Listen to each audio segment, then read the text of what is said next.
She hurled the toolbox across the garage. $40,000 of precision instruments exploded across the concrete wrenches, micrometers, torque gauges skidding under the wheels of a $40 million race car, while 40 engineers stood frozen, not breathing. "Get out!" Evelyn Vance's voice cracked down the middle. "You don't touch what you don't understand." Ethan Carter didn't flinch, didn't raise his voice, didn't raise his hands. He just looked at her, this 31-year-old CEO in a $2,000 suit, shaking with a rage she didn't understand herself. And then he knelt down on the cold concrete in his gray janitor's coveralls and began picking up his tools one by one, wiping each one clean on his sleeve. And not one person in that building knew the truth. That the janitor on his knees in front of them had designed the engine screaming inside her championship car. Every valve, every line, the whole beating heart of the machine that made her rich. And that the flaw he'd found the night before, the one she'd just fired him for touching, was going to kill her driver in 6 days. 90 minutes earlier, none of it had happened yet. Ethan pushed his cart down the main corridor of Vortex Motorsport at 5:45 in the morning, and the building was already screaming. He heard it before he saw it. Voices bouncing off 200,000 square feet of glass and steel, a rising panicked tide coming from Bay 3. He slowed his cart. He shouldn't have. 3 years he'd survived in that building by keeping his head down and his mouth shut, and the first rule of survival was simple. Whatever's happening in Bay 3 is not your problem. He kept walking anyway. Walt caught his sleeve near the water fountain. 68 years old, night security, the only man in the place who ever looked Ethan in the eye. "Don't go down there," Walt said quietly. "What's going on?" "They found your tag." Ethan's stomach dropped straight through the floor. "Already?" Vance came in at 5. Marcus was waiting for her at the door. Walt's jaw tightened. "Whatever you did to that car last night, son, they know somebody did it. They just don't know it's you." He glanced down the corridor. "Go home. Call in sick. I'll swipe you out." For one clean second, Ethan thought about it. He thought about his daughter's face. He thought about the rent. He thought about how easy it would be to just disappear again. He was good at disappearing. Then he thought about the driver. "They fixed the other seals yet?" Ethan asked. "What other seals?" "That's what I thought." He set the brake on his cart. "I gotta go down there, Walt." "Ethan, there's 4 more just like it. If nobody checks them, that car doesn't come home." He handed Walt his cart. "Watch this for me." And he walked toward the screaming. Bay 3 was a war room. 5 engineers hunched over laptops like men waiting to be shot. Marcus Webb, head of engineering, silver hair, silk tie, 50 years old and never held a wrench in his life, pacing in front of the open engine bay like a lawyer working a jury. And in the center of it, holding a small white maintenance tag between 2 fingers, like it was a live grenade, stood Evelyn Vance. "I'll ask one more time," she said. Quiet, controlled, worse than shouting. "This car, the one 5 of you told me could not be fixed, was opened last night. By someone with no authorization. Who signed it? M. Mech." She lifted the tag. "Who is Monsieur Mech?" Nobody answered. "Priya." She rounded on the young engineer with the tired eyes. "You were lead on this. Who touched my car?" "I don't know, Miss Vance." Priya swallowed. "But whoever it was—" She hesitated, and then the truth came out of her anyway, because she was an engineer before she was a coward. Whoever it was, they were right. The seal they replaced was the failure. "I checked it at 4 this morning. Number 3 injector. It's perfect. They found in one night what we couldn't find in a week." "That is not the point," Webb said smoothly. "With respect, Marcus, that's the entire point. The point," Webb said louder, "is that an unauthorized person worked alone overnight on a race-critical vehicle. Today it happened to work out. Tomorrow he guesses wrong and we bury a driver, and it's your name on the wrongful death suit, Evelyn. Your father's company, your legacy, gone." Ethan watched Evelyn's face, watched the words land exactly where Webb aimed them. Your father. Your legacy. 2 years she'd been fighting the whisper that she couldn't fill the old man's shoes, and Webb knew right where to press. That's when Ethan stepped into the doorway. "It was me," he said. 40 heads turned. For a moment nobody understood. They saw gray coveralls. They saw a mop cart in the hall. They saw a nobody, a man whose name none of them had ever bothered to learn, and their brains simply refused to connect that man to the words that had just come out of him. Evelyn Vance looked at him the way you'd look at a chair that suddenly spoke. "Excuse me. The tag's mine." Ethan nodded at her hand. "I'm M. Mech, maintenance mechanic. I found the seal failure last night and I replaced it." The silence stretched. "You," Evelyn said slowly, "fix the drains." "Yes, ma'am." "The lifts, the air conditioning, the toilets." "Yes, ma'am." "And you decided on your own in the middle of the night to open the most important vehicle this company has ever built and start pulling it apart." Her voice began to climb. "Do you have any idea what could have happened?" "He'd have died," Ethan said quietly. Everything stopped. "What did you say?" "Your driver, Marco." Ethan held her eyes. He hadn't meant to say it. He'd meant to stay small, stay quiet, drop the warning, and vanish. But the words were coming now, and he couldn't stop them because there was a limit even to a quiet man. The number 3 injector seal was weeping fuel above 214 degrees. That's why you got the power drop with no error code. It only opened when the block was hot, and it sealed back up the second the engine cooled. That's why your sensors never caught it. That's why 5 engineers stared at it for a week and saw nothing. It's not electronic, it's thermal, it's mechanical. You can't find it on a screen. You find it with your hands. You could have heard a bolt drop. Priya's mouth had come open. One of the younger engineers had gone very still. And Marcus Webb.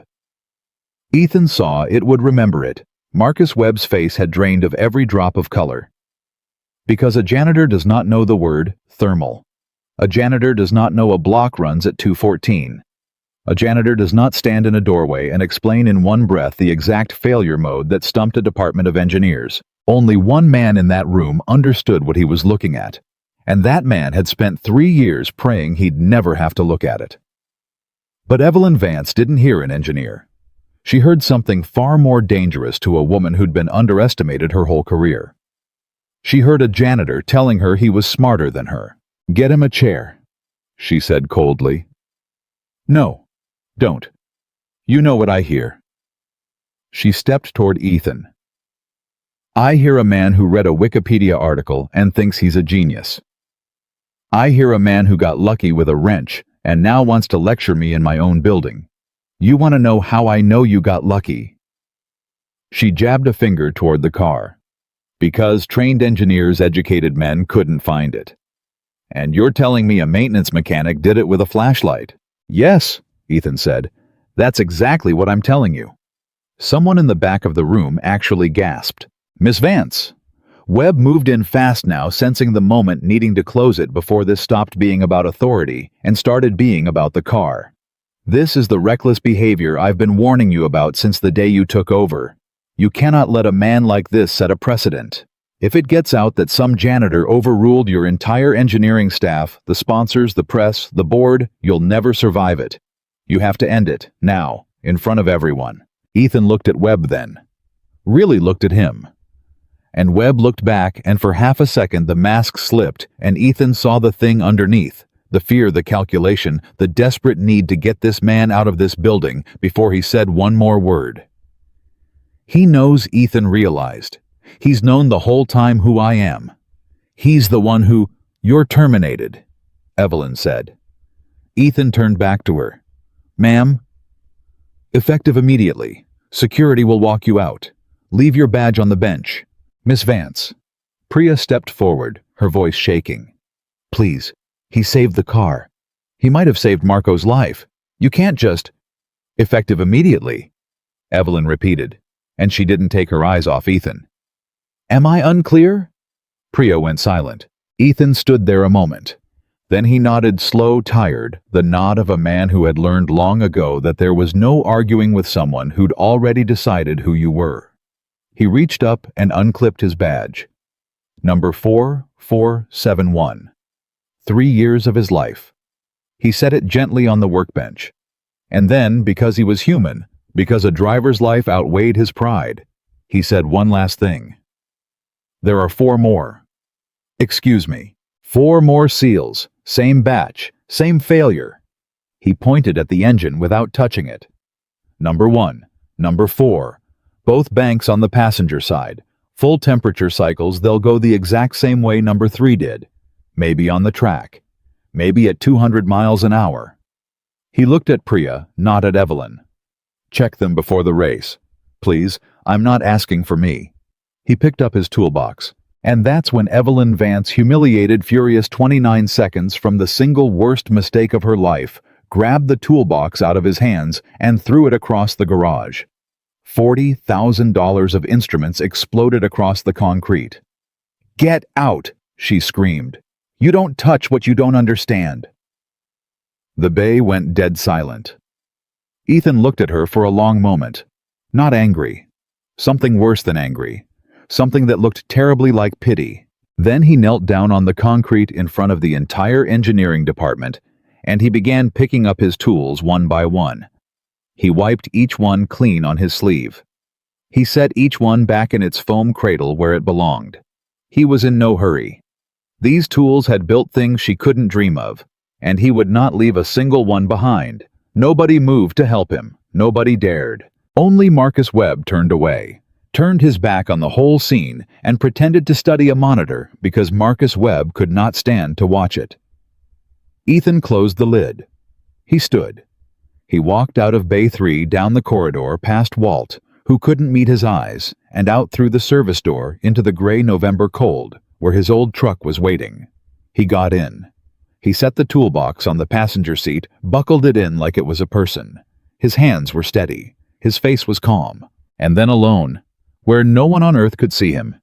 Ethan Carter pressed his forehead against the steering wheel and let out one long shaking breath, not for the job, not for the money, not even for his pride. For his daughter. Because now he had to go home and figure out how to tell a 7-year-old girl that Daddy needed to find a new place to work. The apartment was on the wrong side of Charlotte, up 2 flights of stairs that smelled like other people's dinners. Ethan sat in the truck in the parking lot for 10 minutes, putting his face back together before he went up. Lily wouldn't be home from school for hours. Miss Alvarez, the widow next door who watched her most afternoons, was hanging laundry off the balcony rail when he came up the stairs, and she took one look at him and knew. "They let you go," she said. Not a question. "How'd you guess?" "Because it's 11 in the morning and you're home and you've got that look your father used to get." She clipped a shirt to the line. Ethan had never told her about his father. She just said things like that the way some old women do. "Sit down. I'll make coffee." "I'm all right, Anna. Sit down." She pointed at the plastic chair on the balcony. "You'll tell the girl tonight. Between now and then you'll drink coffee, and you'll figure out what you're going to say. You don't figure it out while she's looking at you. You figure it out now."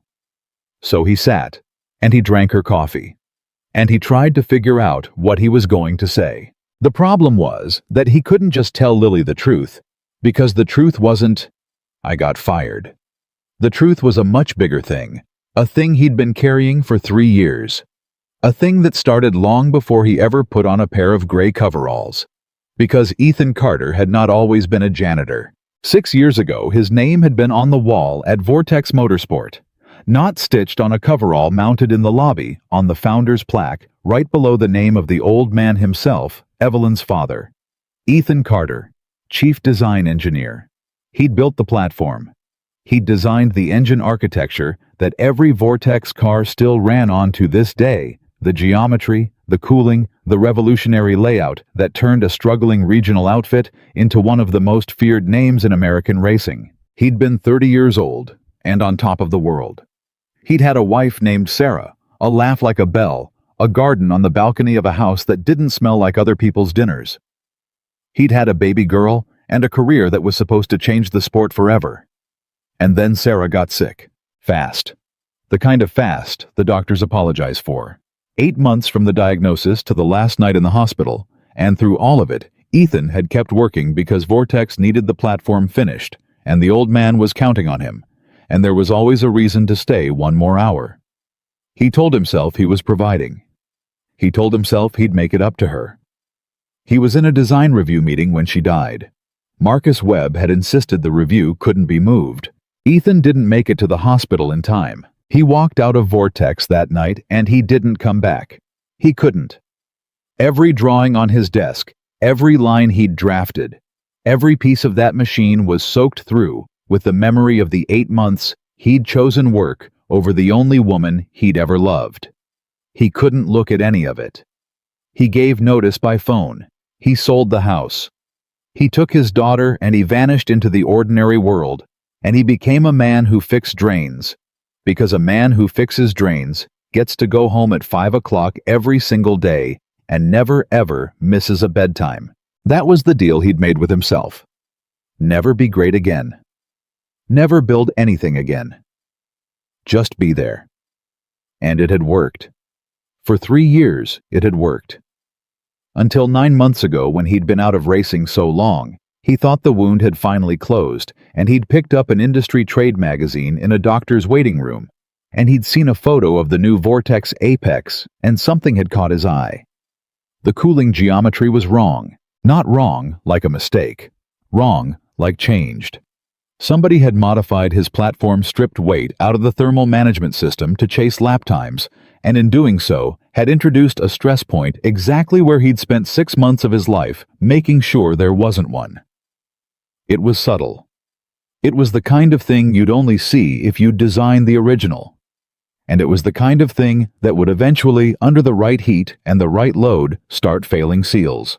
He'd sat in that waiting room with the magazine shaking in his hands, and he'd done the math, and the math said, someone is going to die in that car. He could have called. He could have written a letter. He'd tried, in fact, a long, careful email to Vortex Engineering detailing the flaw signed with his own name. It bounced back. Address not recognized. He'd tried again through the general line. No response. He'd tried a third time certified mail. He got a form letter from a lawyer he'd never heard of thanking outside parties for their interest and reminding them that Vortex did not accept unsolicited engineering submissions. And that's when Ethan understood 2 things. One, someone inside that company had erased him. Not just moved on from him, erased him. His name was gone from the plaque in the lobby. His designs were credited to the department. As far as Vortex Motorsport was concerned, Ethan Carter had never existed. Nobody was going to listen to a letter. Not in time. The only way to prove the flaw was real was to get inside that building and put his hands on the car. So he'd done the only thing he could think of. He'd applied for a maintenance job under his own name, betting correctly that whoever had scrubbed him from the design records had never bothered to flag him to HR, because who watches for a chief engineer to come back as a janitor? He'd gotten the badge. Number 471.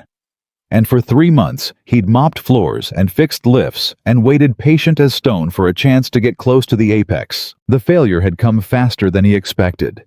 And last night, alone in the dark, he'd finally gotten his hands on it and confirmed everything.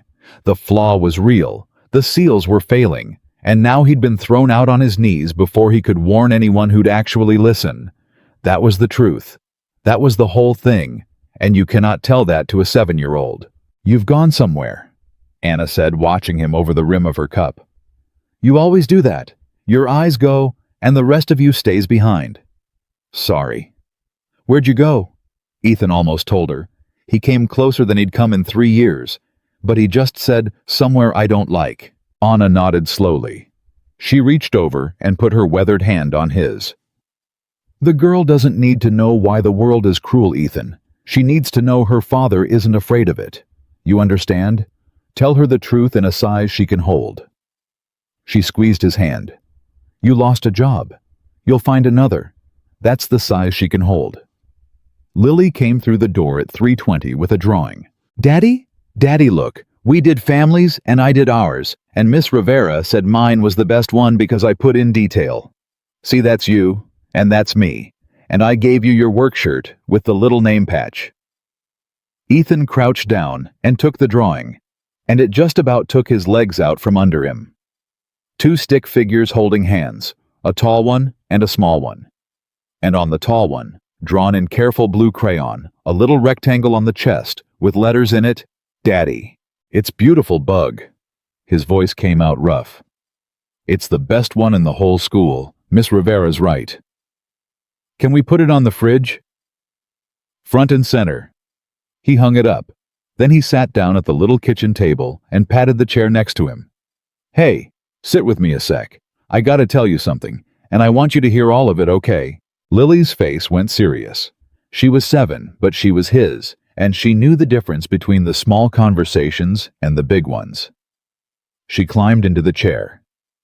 You in trouble? She asked. No, baby, I'm not in trouble. He took a breath. Tell her the truth in a size she can hold. I'm not going to be working at the car place anymore. She frowned.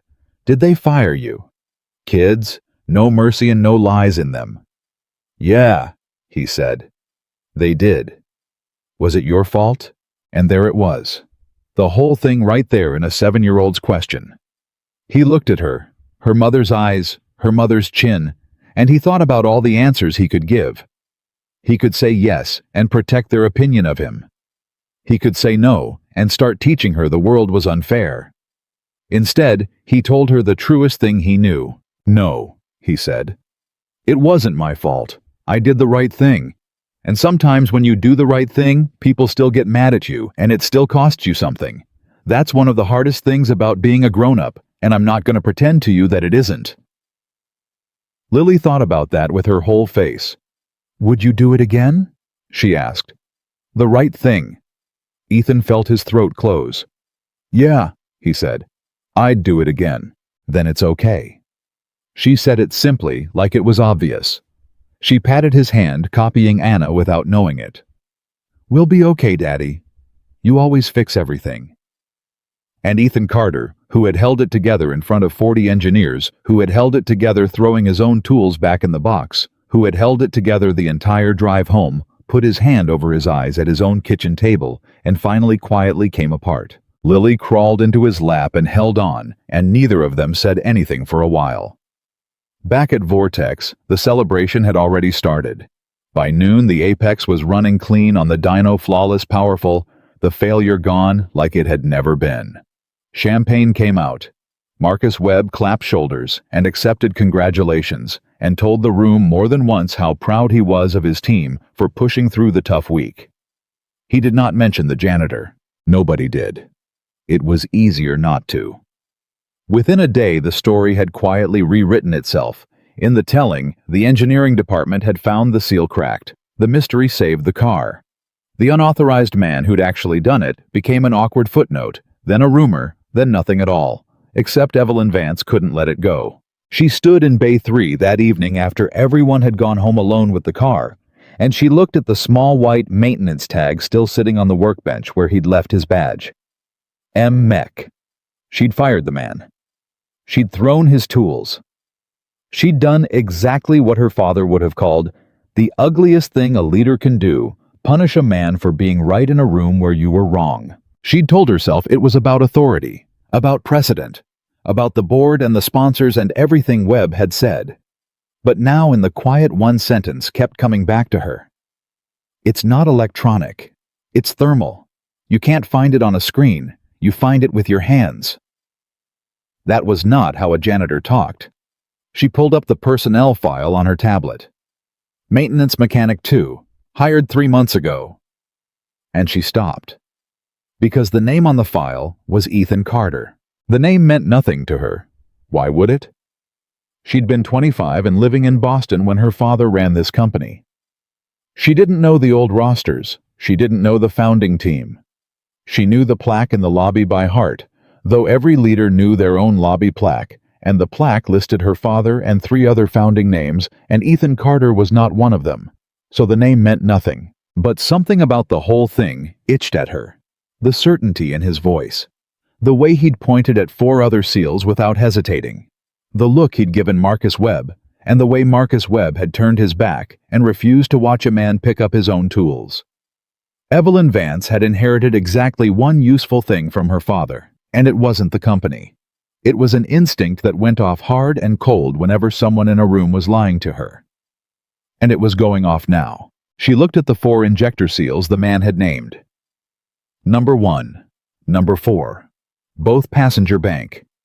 Then she picked up the phone and called the one engineer who hadn't celebrated. "Priya," she said, "it's Evelyn Vance. I need you to come back in tonight. I need you to pull 4 seals off the apex. And I need you not to tell Marcus Webb you're doing it." A pause on the line. "Which 4? Priya asked carefully. Evelyn looked at the tag one more time. "M-Mech. Number 1, she said. Number 4, both on the passenger bank." The silence on the other end told her everything. "How did you know which ones?" Priya finally whispered. "I didn't," Evelyn said. "He did." Across town, Ethan finally got Lily to sleep around 9. She'd insisted he read 3 chapters of the Whale book instead of 2 because it was a hard day, and he hadn't been able to argue with that. He pulled the blanket up over her, she'd kicked it off already, she always did, and he stood in the doorway a while the way he did every night watching her breathe. Then he went out to the little balcony and sat in Anna's plastic chair and looked at nothing. He'd have to start over. Again. New job somewhere far from cars, somewhere nobody would ever recognize the name he wasn't allowed to use. Maybe it was for the best. Maybe he'd been a fool to ever go back to think he could put his hands on a machine again without the machine putting its hands on him. But under all of it, quieter than the worry about rent, quieter than the sting of his own tools flying across the concrete, there was the thing that would not let him rest. 4 seals. He'd warned them. He'd said it out loud in front of everyone. He'd done everything a man could do, short of chaining himself to the car.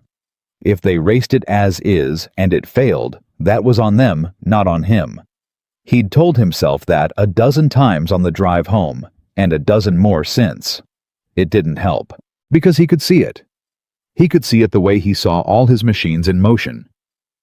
In his mind, the block heating through the early laps, the aluminum expanding degree by degree, the compromised seals holding, and then somewhere past lap 30, past the point of no return, the first one letting go. The power drop, the lockup, the wall coming up fast on the outside of turn 4 at 200 miles an hour.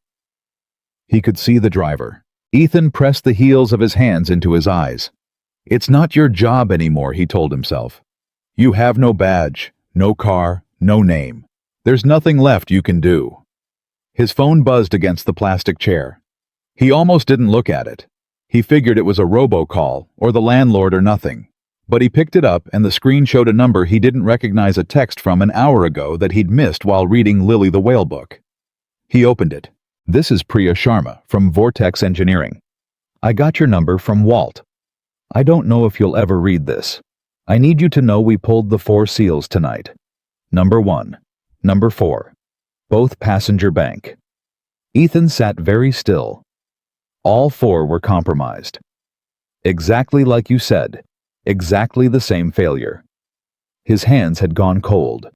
If we'd raced that car on Sunday, Marco would not have come home. You were right about all of it. He stared at the words in the dark, the phone glowing in his hand, 3 years of silence rising up in his chest all at once. And then the phone buzzed one more time, and a second message came through, and this one stopped his heart cold. "Miss Vance knows now. She's the one who told me to pull them. She's asking questions, Mr. Carter, about the old designs, about who really built the platform. And I think you should know she found something in the archive tonight that made her go white as a sheet." The word archive sat in Ethan's chest like a stone. He read Priya's second message 3 times, standing on the balcony in the dark, and each time, the same cold understanding spread through him. She found something that made her go white as a sheet. There was only one thing in that archive that could do that to Evelyn Vance. Only one thing that had been buried deep enough and long enough that finding it would knock the breath out of a person. His name. He typed back with hands that weren't quite steady. "Thank you for telling me. And thank you for pulling those seals. You saved a man's life tonight, Priya. Don't let anyone tell you different. 3 dots appeared, then vanished, then appeared again. You saved his life. I just did what you told me to. You listened, Ethan wrote. That's the whole thing. That's the only thing that ever mattered. He almost put the phone down. Then it buzzed again. She's going to want to talk to you. I don't know when, but she's not the person you think she is. I've worked for her 2 years. What she did to you this morning, that wasn't her. That was Marcus getting in her ear at the worst possible moment. I've seen him do it before. Ethan looked out at the parking lot at his old truck sitting under the one working streetlight. People are exactly who they are on their worst morning, he typed. Then he deleted it. It was true, but it was bitter, and bitterness was a thing he'd promised himself he wouldn't hand to a young woman who'd just done the bravest thing in that whole building. Instead, he wrote, "If she wants to talk, she knows where to find me. Good night, Priya. Go home. You've done enough for one night." He set the phone face down on the plastic chair, but he didn't go to bed. He sat out on that balcony for another hour in the cold, and he let himself feel the thing he'd been refusing to feel for 3 years. Not grief. He knew grief. Grief was an old roommate. This was something else. This was the feeling of a door he'd nailed shut, starting to creak open on its own. Somewhere across the city, Evelyn Vance was reading his name off a screen. And nothing was ever going to be simple again. At 11:40 that night, in the empty engineering wing of Vortex Motorsport, Evelyn Vance was staring at a design file that should not have existed. Priya had gone home an hour before. Evelyn had told her to. What Evelyn was doing now she wanted to do alone, because she had a feeling, the same cold instinct that had gone off in Bay 3, that whatever she found, she wasn't going to want a witness for. She'd started with the personnel file. Ethan Carter, maintenance mechanic 2. Nothing there but a social security number. A hire date 3 months back, and an emergency contact listed as Lily Carter, daughter, age 7. That last line had stopped her cold for a reason she couldn't name, so she'd gone deeper. She'd pulled the full company archive, the real one. The founding records her father had kept obsessively locked in a server. Most current employees didn't even know existed. She'd inherited the password along with the corner office. She'd never once used it. She used it now. She searched the name Carter, and 211 files came back. Evelyn sat there and scrolled, and the blood drained slowly out of her face, exactly the way Priya would later describe to a man across town who was sitting on a cold balcony, refusing to go to bed. Design specifications. Engine architecture. The original thermal management schematics for the platform. The platform. The one every Vortex car had run on for a decade. The one the company's entire fortune was built upon. And on every single document in the author field, in the signature block, in the little revision histories, her father had insisted on keeping, one name appeared over and over hundreds of times. E. Carter, Chief Design Engineer. She opened the very first schematic, the foundational one, the drawing that was in a real and legal sense the reason this company existed. And in the bottom corner, in her father's own handwriting, scanned and preserved, was a note. The best mind I ever hired. R.V. Evelyn couldn't breathe. She'd fired him. She'd screamed at him. She'd thrown his tools across the floor in front of 40 people and told a man to stop touching what he didn't understand, and the man had designed the thing. He hadn't guessed at the seal with a flashlight and dumb luck. He'd found it because he knew that engine the way a mother knows her child's cough in the dark. He knew it because he'd drawn it line by line years before any of the engineers she paid to celebrate tonight had ever set foot in the building. She scrolled faster now, hands shaking, and the story assembled itself in front of her in pieces. Ethan Carter hired at 26. Promoted to Chief Design Engineer at 28. The platform completed. The company transformed. And then 6 years ago, a gap. The files just stopped.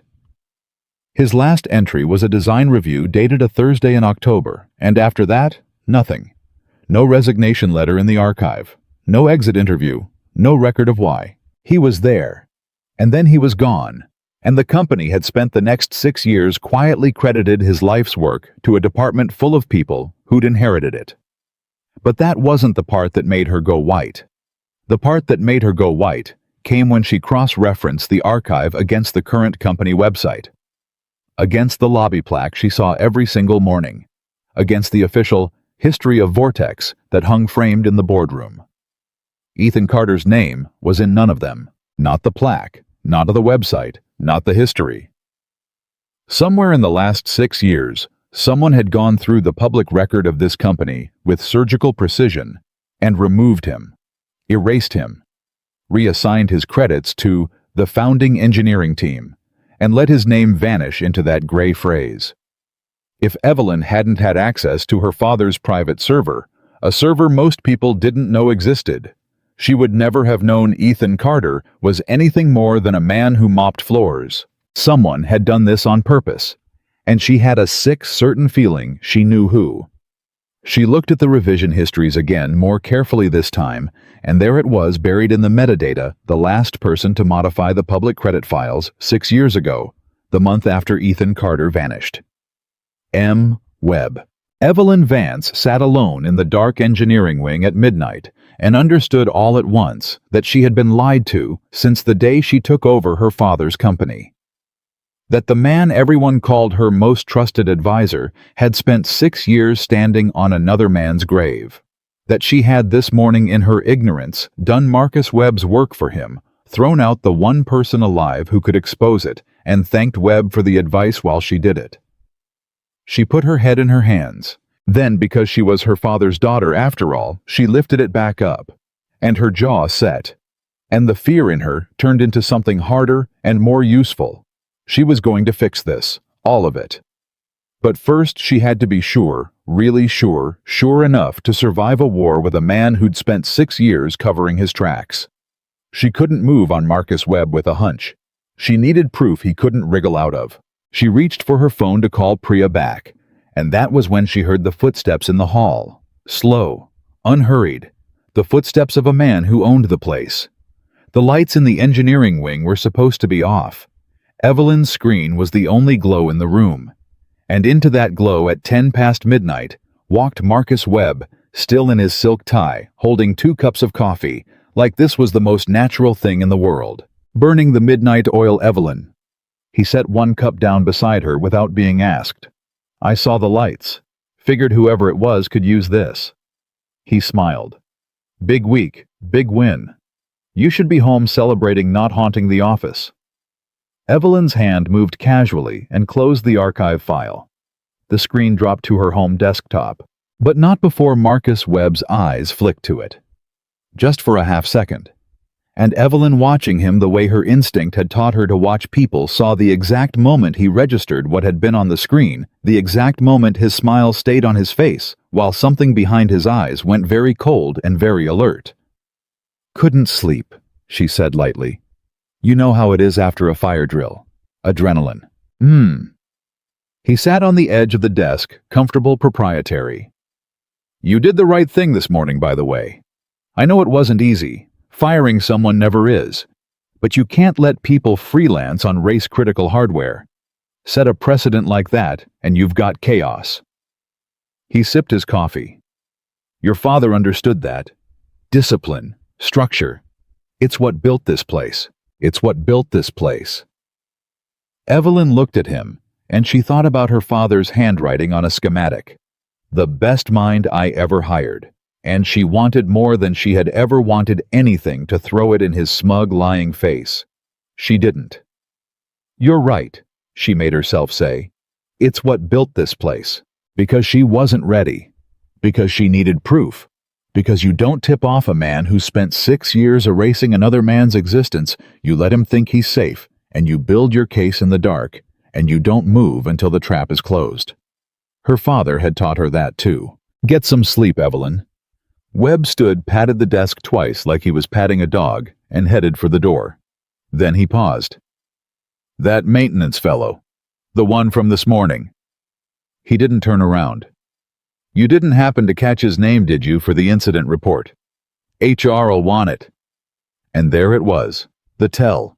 The one careless thread pulled loose. Because Marcus Webb didn't need to ask HR for a name that was sitting right in the termination paperwork he'd stood 10 feet away from that morning. Marcus Webb was fishing. Marcus Webb wanted to know how much she knew. "You know I didn't," Evelyn lied smoothly. "It was chaos. I'll have HR pull it in the morning." "Good." His shoulders relaxed a fraction. "Good. Night, Evelyn?" "Night, Marcus." She waited until his footsteps faded all the way down the hall. She waited until she heard the far door close. And then Evelyn Vance let out a breath she felt like she'd been holding for 6 years that weren't even hers, and she reopened the archive, and she started copying every single file to a private drive Marcus Webb would never be able to touch. If he wanted a war, he was going to get one. But it was going to be her war on her terms, and it was going to start the moment she had every last piece of it in her hands.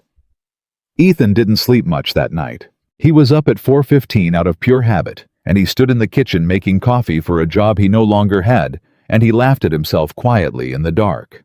Old habits. He poured the coffee anyway. He looked at Lily's drawing on the fridge, the 2 stick figures, the little name patch that said Daddy, and he thought about how he was going to keep that patch honest, how he was going to find something, anything, to keep the lights on and the girl fed. At 8:30, after he'd walked Lily to the school bus and kissed the top of her head and watched her wave from the window until the bus turned the corner. His phone rang. Not a text this time. A call. A number he didn't recognize. He almost let it go to voicemail. Then something told him not to. "Hello." "Mr. Carter." A woman's voice. Careful, not Priya's.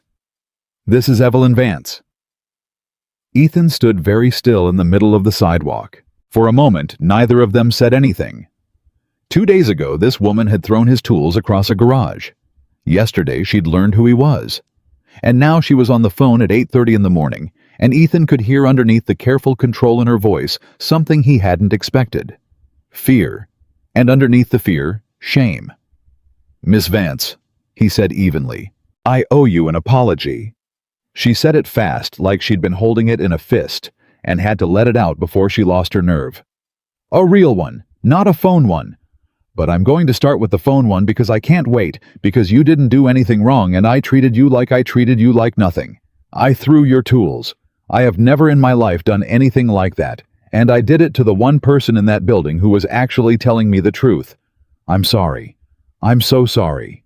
Ethan closed his eyes. He'd rehearsed 100 things to say to her if she ever called. Cold things, fair things, things about dignity and about what it does to a man to be thrown out on his knees. He didn't say any of them. "You pulled the seals," he said. "That's all I cared about.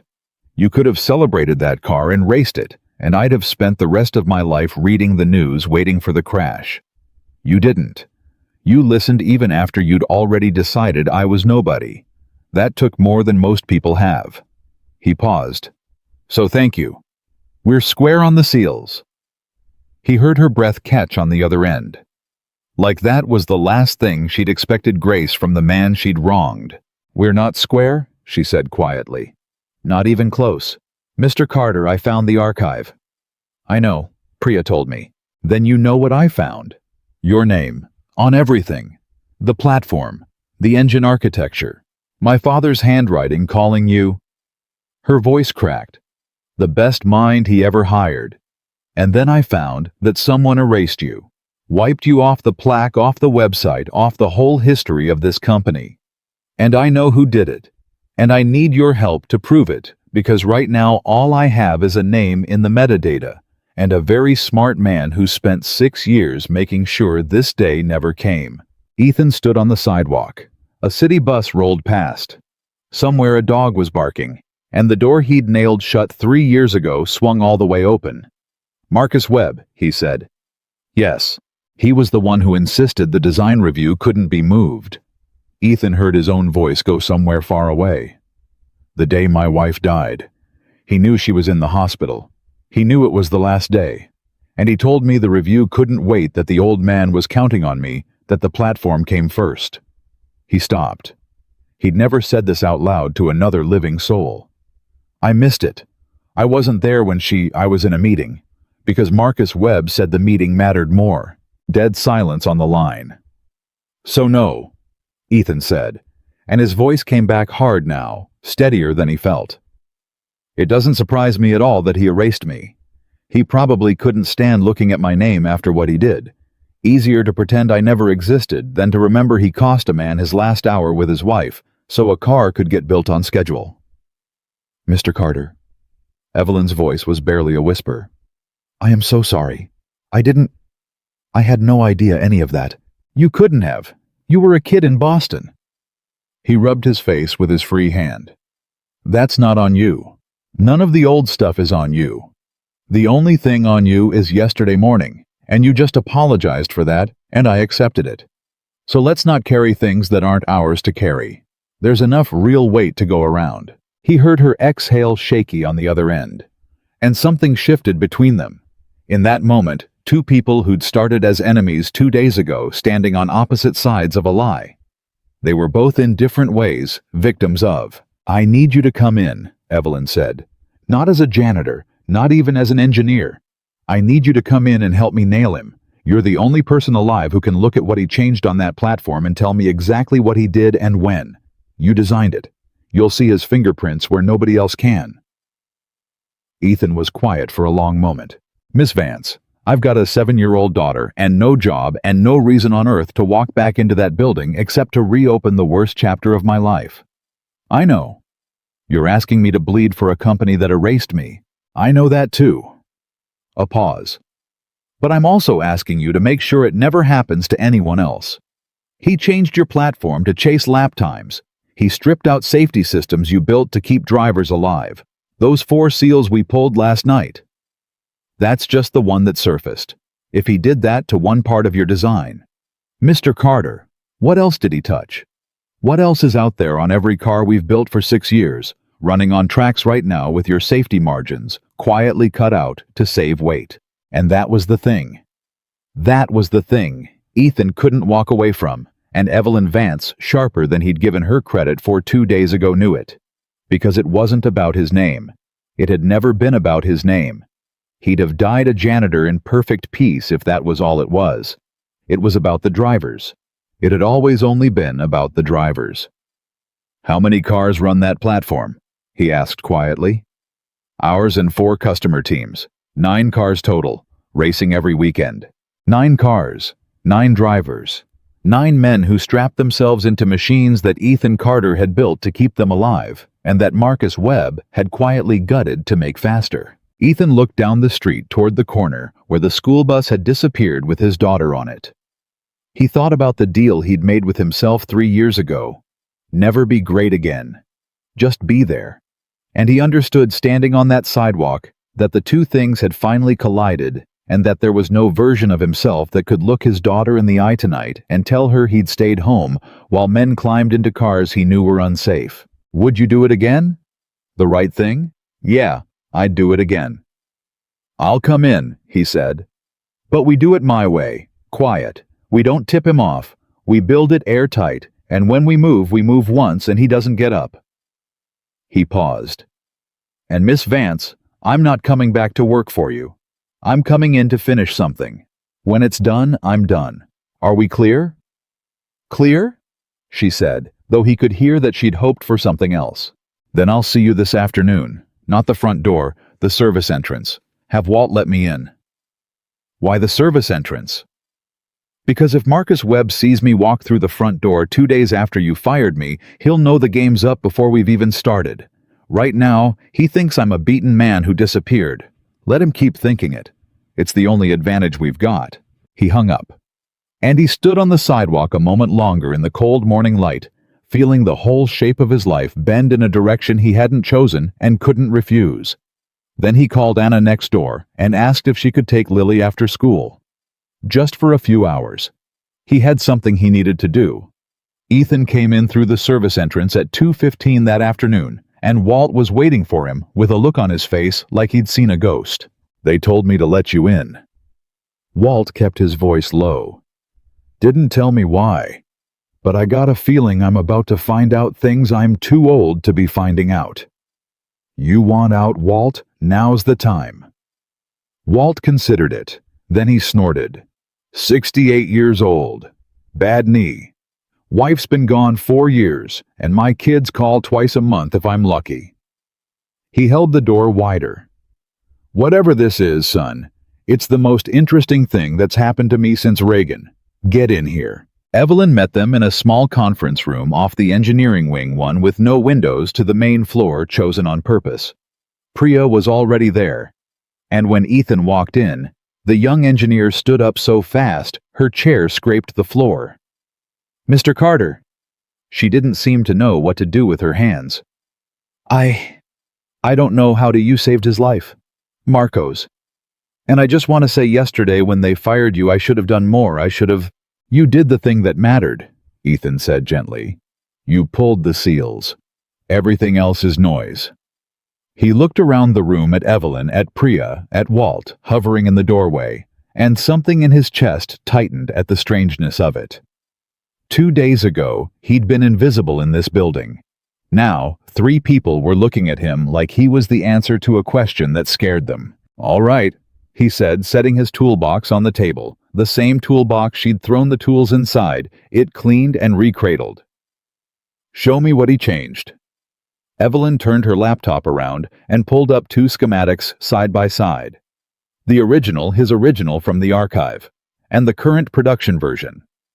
Ethan leaned in, and for a long, long moment he said nothing at all, because he could see it, all of it.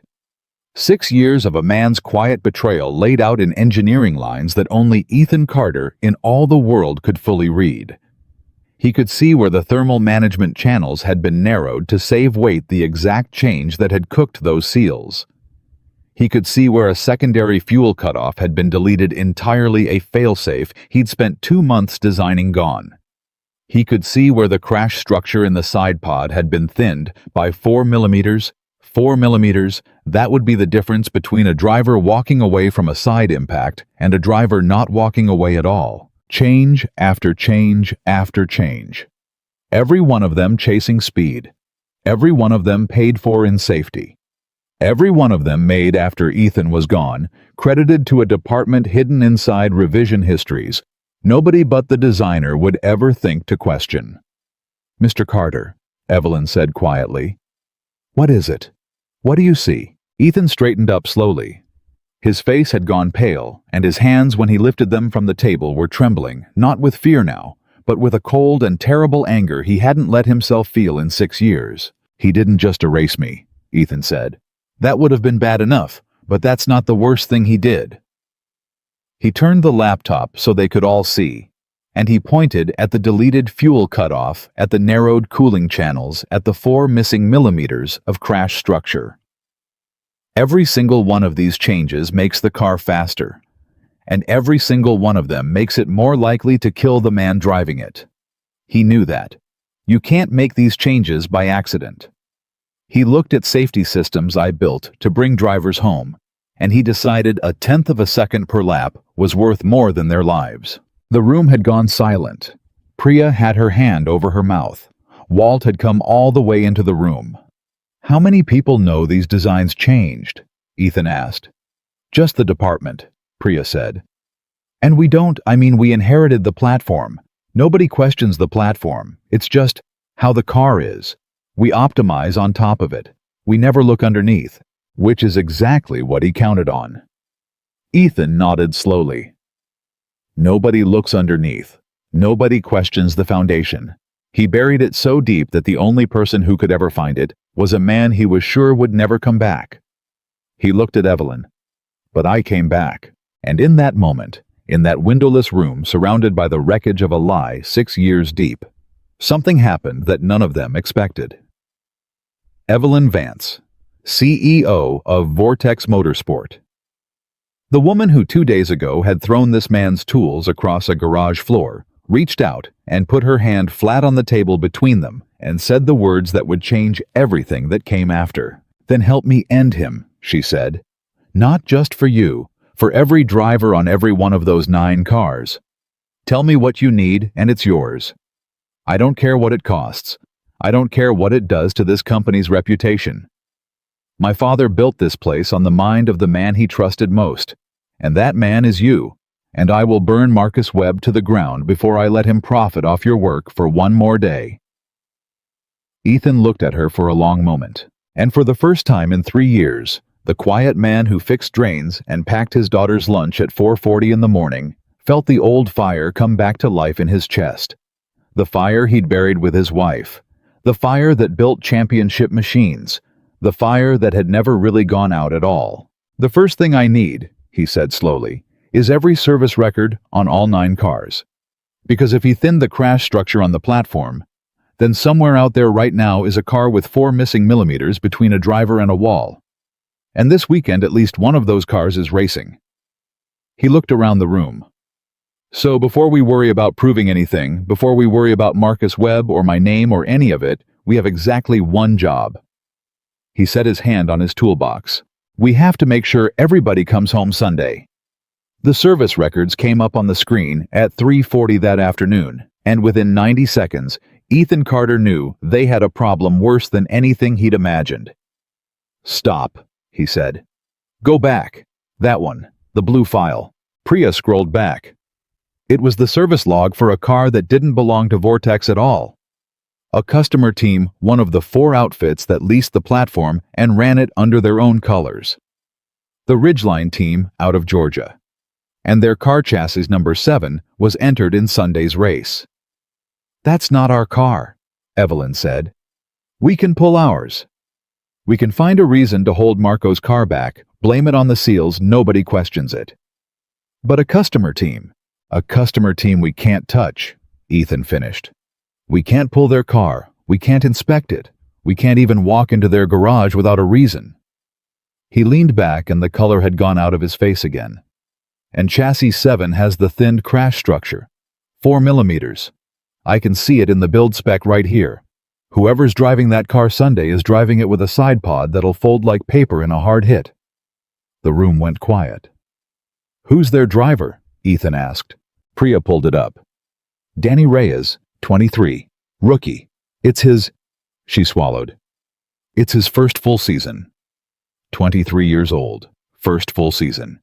Ethan closed his eyes for a second, and in that second he saw the whole ugly machinery of it, a kid chasing a dream strapped into a car he trusted with his life, sitting on a flaw that a man in a silk tie had built in to shave 1/10 of a second off a lap time. "Okay." Ethan opened his eyes. "Okay, here's the thing. We've got 2 completely separate problems, and we're about to make a mistake if we blur them together. Problem 1 is Marcus Webb proving what he did, ending him getting your name and your company clean. That problem can wait. That problem is patient." He tapped the screen. "This is problem 2, and problem 2 is racing in 4 days, and it does not care one bit about our case against Webb. And if we spend all our energy building the perfect trap for Marcus while Danny Reyes climbs into that car on Sunday, then we're no better than the man we're trying to catch." Evelyn was nodding slowly, but her face was tight. "How do we warn a customer team that their car is unsafe without telling them how we know? The second I call Ridgeline and say, your crash structure's compromised, the first question is, how do you know that? And the answer is, because our former chief engineer who we fired as a janitor 2 days ago designed the original platform and spotted the change. The whole thing unravels. Webb hears about it inside an hour. Then we don't tell them why," Ethan said. "We give them a reason they can accept without questions." "Which is..." Ethan thought about it. And then a slow, grim understanding crossed his face. "A recall," he said. "A safety recall, on the platform. From the manufacturer, from you. You don't have to explain a flaw you found. You announce a flaw you're investigating. You tell all 4 customer teams and your own team that Vortex has identified a potential structural concern in a batch of chassis, and you're mandating an immediate inspection before anyone races. No blame, no detail. Just, we found something, we're being cautious, nobody runs until we've looked. Every driver comes off the track Sunday. Every car gets pulled apart. And when they pull chassis 7 apart, they find the thin crash structure on their own. And it looks like exactly what it's supposed to look like. Diligence, not a smoking gun." Evelyn stared at him. She exhaled. "That's brilliant. And it costs us a fortune. and it makes us look like we build unsafe cars, and the sponsors will lose their minds, and—" She stopped. "And it saves 9 drivers. Do it. I'll draft the recall tonight." "You can't," Ethan said. "What? You can't be the one who signs it." He leaned forward. "Think about it.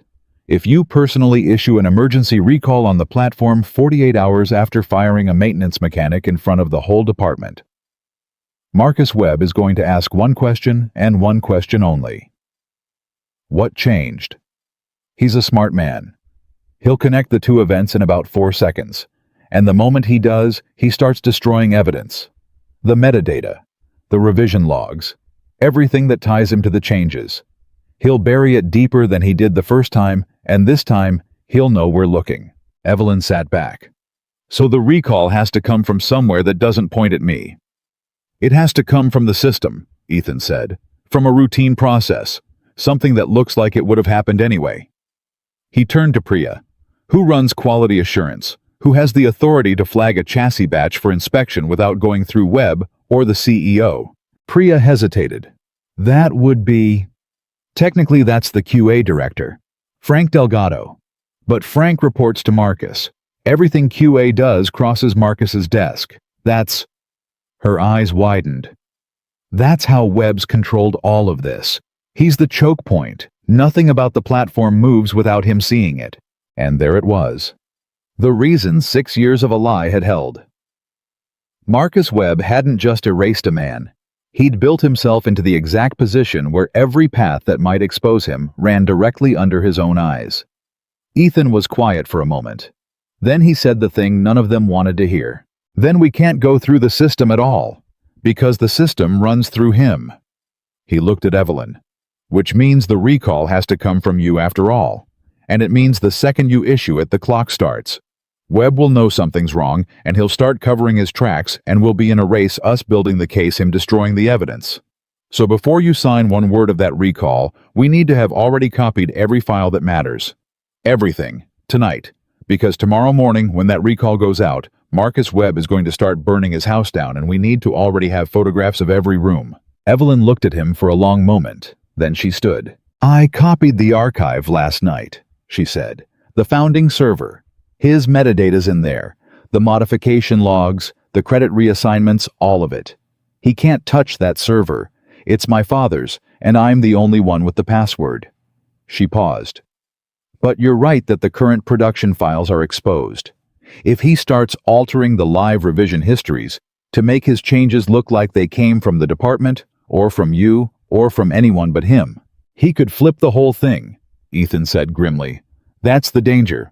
Right now the metadata says M. Webb made those changes, but metadata can be edited by someone with enough access. If he gets ahead of us, he could rewrite it to say E. Carter made those changes, and then suddenly the story isn't brilliant engineer erased by a saboteur. It's disgraced engineer built dangerous cars and disappeared and the company cleaned up his mess." He let that sit. "He could make me the villain of my own life. And I'd have no way to prove otherwise because who's going to believe the janitor?" The room went cold and still. "Then we copy it all tonight," Evelyn said. "Every production file, every revision log, time stamped on my private drive before he wakes up tomorrow. And we do it now." They worked until nearly 10 o'clock. Priya pulled the production files. Ethan went through each one, flagging every change Webb had made, building a list not from memory, but from the drawings themselves. Every altered line documented, every deleted safety system, named every compromise cataloged. Evelyn copied everything to a drive that lived in a safe deposit box. Her father had left her a drive Marcus Webb would never know existed.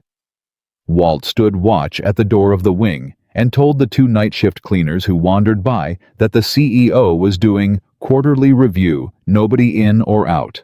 And the cleaners who knew Walt and liked him nodded and went the other way. At 9:50, Ethan sat back from the screen and rubbed his eyes, and for the first time all evening, the 4 of them just sat there in the quiet, the enormity of what they were doing settling over them. "Can I ask you something?" Priya said finally to Ethan. "You don't have to answer, but 6 years ago, why'd you leave?" "You were chief design engineer. You built all of this. Why would a man just walk away from that? Ethan was quiet for so long that she started to apologize. My wife died, he said simply. Priya's face fell. I'm sorry, I didn't. It's all right.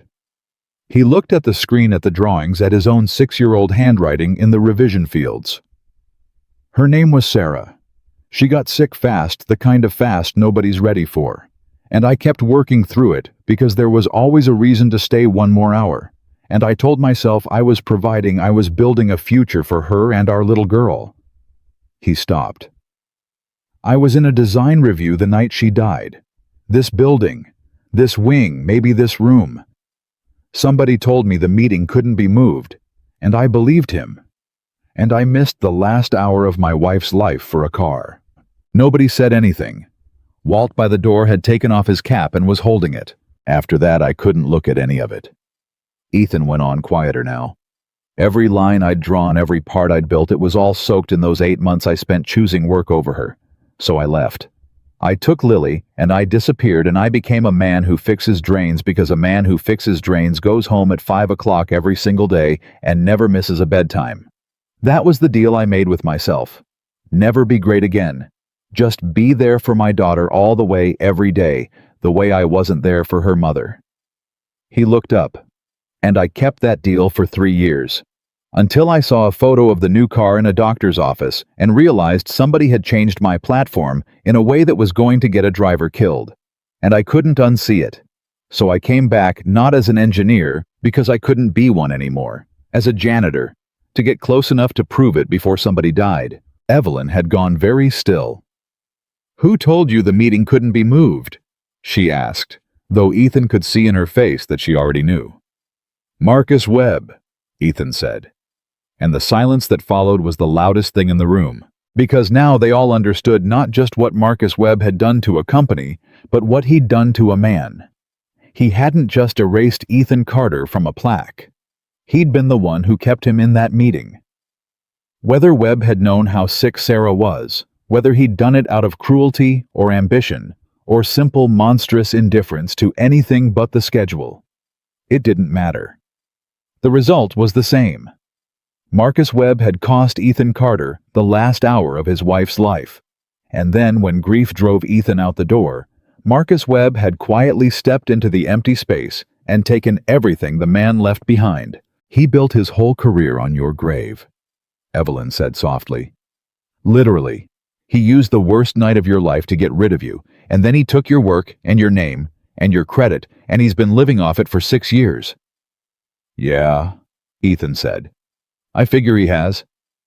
And you came back anyway, knowing you'd have to walk back into the building where she couldn't finish it. I came back for the drivers, Ethan said.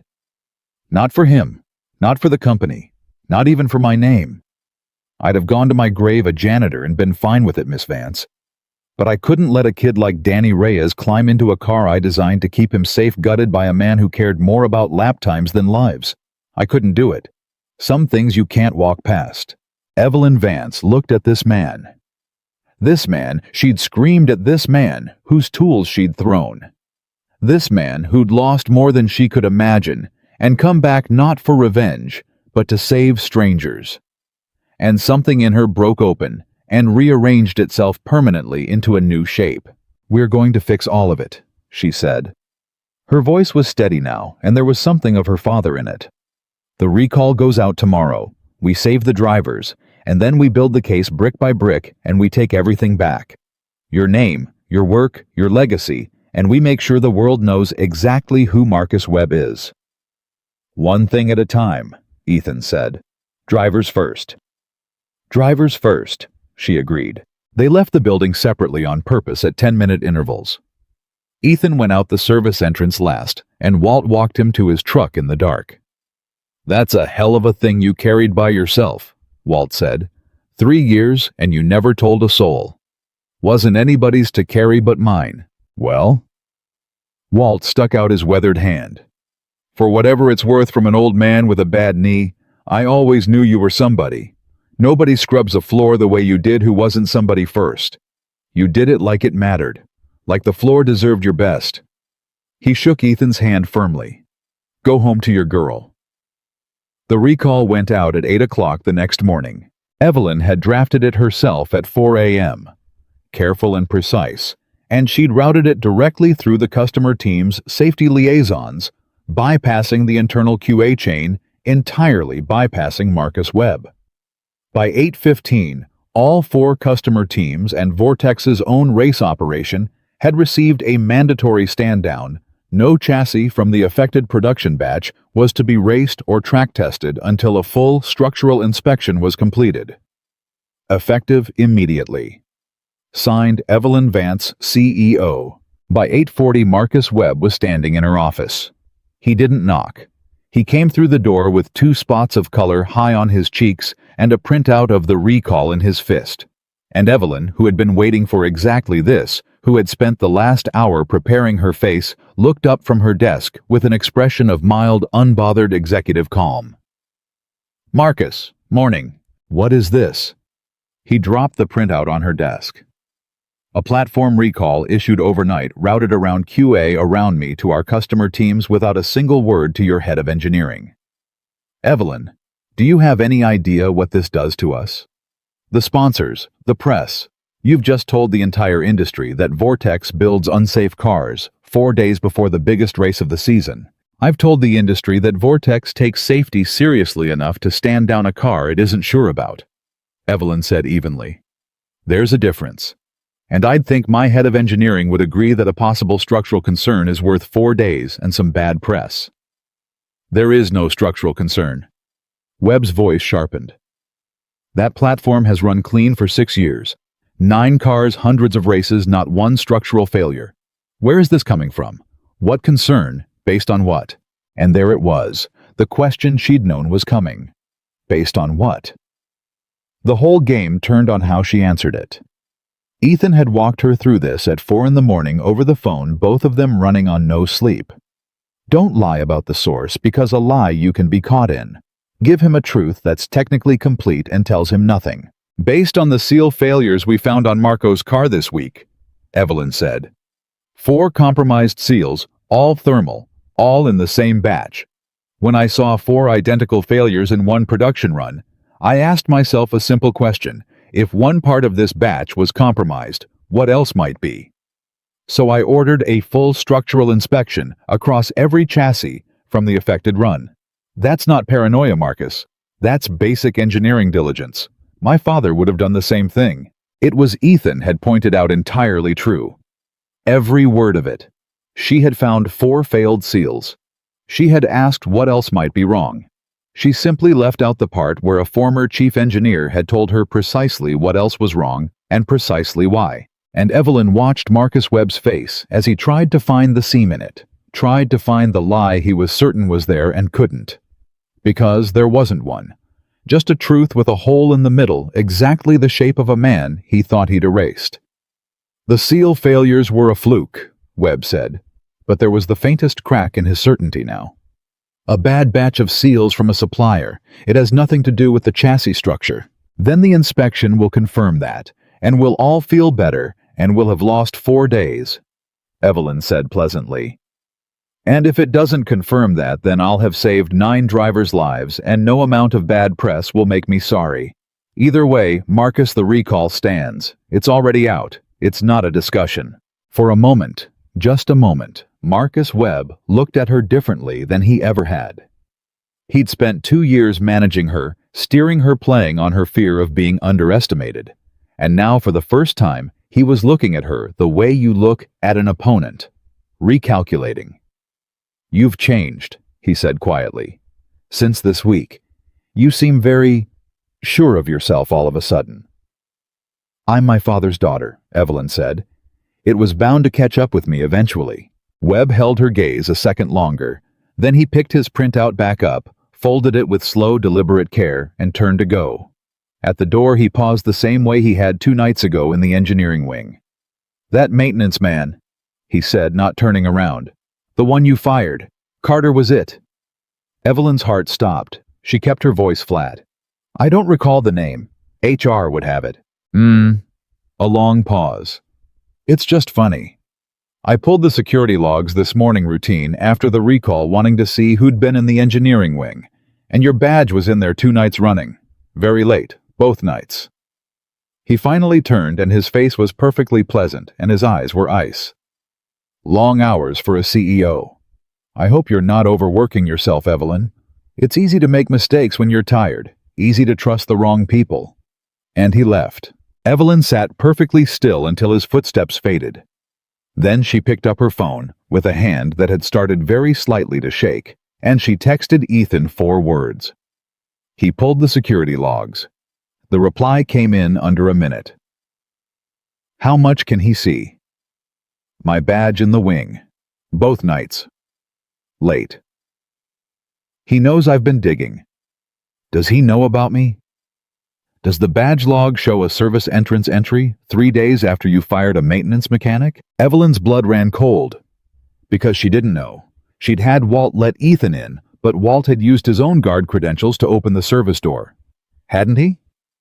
Or had Ethan's old badge still been active in the system? She didn't know how the log would read. She typed with unsteady fingers. I don't know. Walt let you in. I don't know how it logged. There was a long pause, longer than any of the others. And then Ethan's reply came, and it made her stomach drop straight through the floor. Then we have a problem. Because if that log shows a terminated employee entered the building through the service door, and Marcus Webb is already pulling logs, then he's about 90 seconds from knowing exactly who's been helping you. And the moment he knows it's me, the moment he knows the one person alive who can read his sabotage is back inside your building. He stops covering his tracks quietly. What does he do instead? Evelyn typed. He goes on offense. He gets to the evidence before we can present it. And he does it the same way he did it 6 years ago, by making sure nobody will ever believe the man standing in his way. Evelyn stared at the screen. Down the hall, faintly, she could hear Marcus Webb's office door close. How do you know he'll do that? Because I know exactly what he's capable of. He proved it 6 years ago. A man who can look at another man's dying wife and decide the meeting matters more. That man doesn't have a bottom, Evelyn. There's no line he won't cross. We just watched him smile at you while he threatened you. He's not scared, he's hunting. Her phone buzzed one more time. Get the drive out of the building, today. Right now if you can. Everything we copied, get it somewhere. He can't reach somewhere that isn't tied to your name or mine. Because I promise you, the next 48 hours, he's going to come at this from a direction we haven't thought of yet. And the only way we survive it is if the proof is already somewhere safe when he does. Evelyn was already standing, already reaching for her coat, already moving toward the elevator with the drive from the safe deposit box heavy in her bag, when Priya came around the corner at a dead-run phone in her hand, her face the color of ash. Miss Vance? Priya could barely get the words out. The archive. Your father's server, the one he can't touch. She held up her phone. Somebody just tried to access it. 6 failed password attempts in the last 10 minutes. From a terminal inside the building. Evelyn felt the floor tilt. That's impossible, she said. Nobody has that password but me. Nobody even knows that server exists except... And then she stopped. Because there was one other person who might know it existed. One person who'd been at this company since the very beginning. One person who'd worked side by side with her father in the founding years, back when that server was built, back when the passwords were first set. One person who'd had 6 years and total access to go looking for anything her father might have left behind. He knows about the server, Evelyn whispered. Ethan Marcus knows about my father's server. He's trying to get in. And if he gets in... She didn't finish. She didn't have to. Because they both understood in that frozen second that everything they'd built their case on the metadata. The revision logs her father's handwriting. The one clean, untouchable copy of the truth was sitting behind a password that a man with 6 years of access and nothing left to lose had just started trying to break. Evelyn called Ethan before the elevator doors even closed. He's trying to break into the server, right now. 6 failed attempts. Then he doesn't have the password yet. Ethan's voice was fast, sharp. The voice of a man who'd already stopped being afraid and started thinking. 6 failures means he's guessing. Does that server lock out after a certain number of attempts? Evelyn's mind raced. I don't know. My father set it up. I never... Find out. Now. If it locks, we've got breathing room. If it doesn't, he'll brute force it eventually, and we're done. A pause. And, Evelyn, where are you right now? Elevator going down. I've got the drive in my bag. Good. Keep going. Don't stop. Don't go back for anything. Get in your car and get that drive to the safe deposit box or a lawyer or anywhere that isn't that building.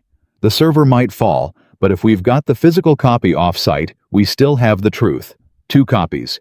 He can only reach 1. Evelyn's hand tightened on her phone. And if he gets into the server before I get the drive out? If he alters the metadata, rewrites the logs to make it look like you made those changes? Then it becomes his copy against ours. His altered server against your clean off-site drive, both time-stamped. And that's a fight we can win, but only if the drive is safe. So move. The elevator opened on the ground floor.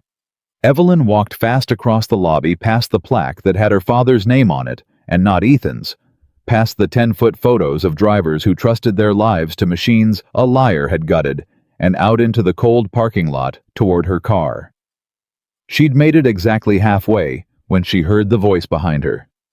Leaving so soon, Evelyn? Evelyn. She turned. Marcus Webb was standing by the entrance, hands in his pockets, calm as a Sunday morning. He must have come down the other elevator. He must have watched her cross the lobby. I've got a meeting off-site, she said, and hated how her voice caught. Do you? He walked toward her unhurried. It's just you seem to be in an awful hurry for a woman with a meeting, and you've got that bag clutched to you like it's got the crown jewels in it. He smiled. What's in the bag, Evelyn? For one terrible second she couldn't speak. And then 26 years of being her father's daughter came up under her like a floor. Files, she said flatly. For the meeting, which I'm late for. Was there something you needed, Marcus? Or are you just going to keep interrogating your CEO in a parking lot? The smile flickered, just slightly, because that was not the voice of a frightened woman, and Marcus Webb had spent 2 years counting on a frightened woman. Of course not, he said smoothly. Drive safe. And he stepped aside. She got in her car. She started it. Her hands were shaking so badly, it took her 3 tries to get the key turned, and she could feel Webb watching her the whole time through the windshield, that pleasant, patient, predatory calm. She pulled out of the lot. She made 2 turns she didn't need to make watching her mirror, and only when she was certain no one was following did she pull over and call Ethan back. I'm out. I've got the drive. He tried to stop me in the parking lot, asked what was in the bag. What did you tell him? That it was files for a meeting and to mind his business.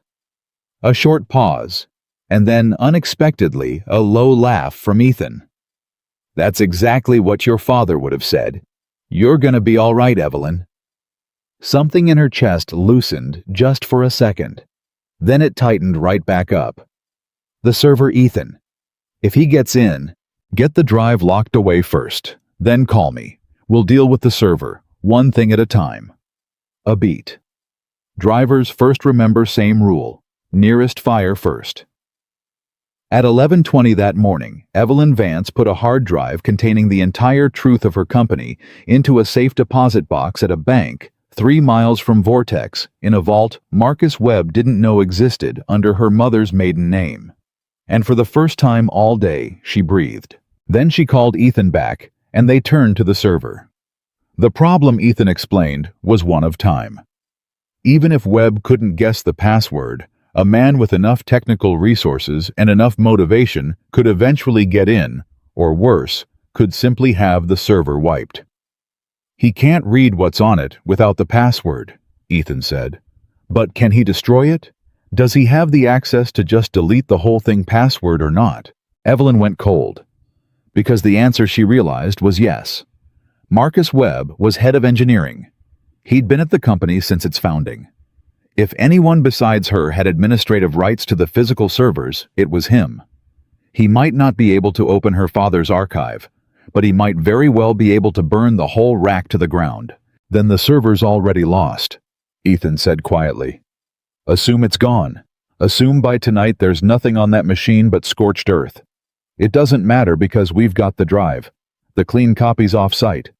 He can destroy the original, but he can't destroy ours, and he doesn't even know ours exists. A pause. But it tells us something important, Evelyn. It tells us he's decided to stop being careful. A man who wipes a server isn't covering his tracks anymore. He's declaring war, which means we don't have days. We have hours.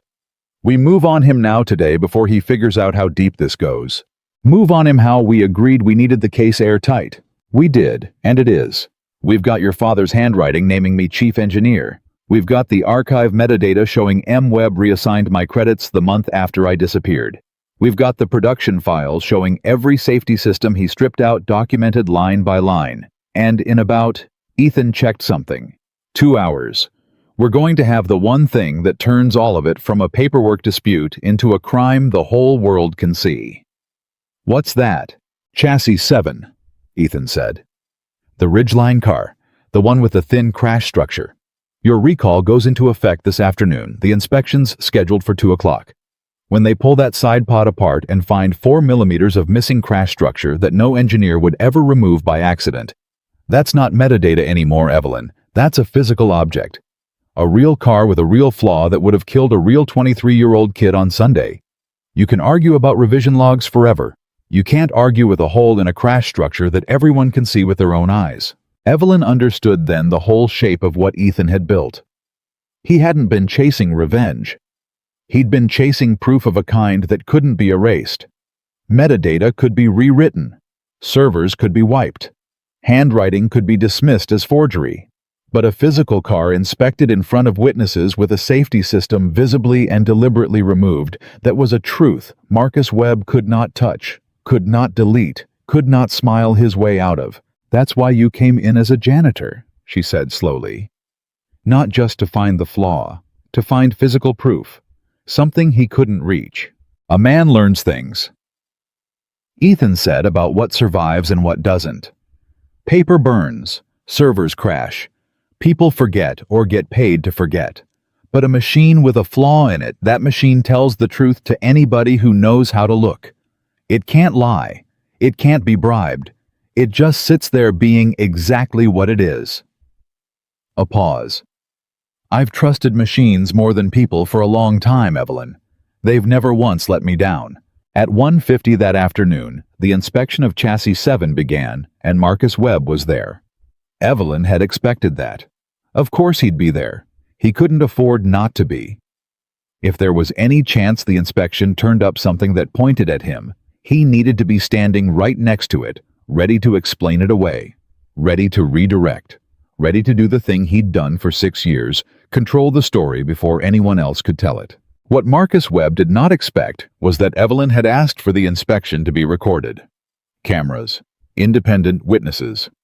A safety officer from the sanctioning body, invited by Evelyn personally that morning, standing right there with a clipboard. Full transparency, she'd told Webb pleasantly when he objected. If we're going to eat the bad press of a recall, Marcus, we're going to be seen doing it right. The whole industry's watching. Let them watch us be thorough. He couldn't argue with that without looking like he had something to hide. So he stood there in a room full of cameras and witnesses and watched the Ridgeline mechanics pull apart the side pod of Chassis 7. And Evelyn watched him, watched the exact moment the crash structure came into view.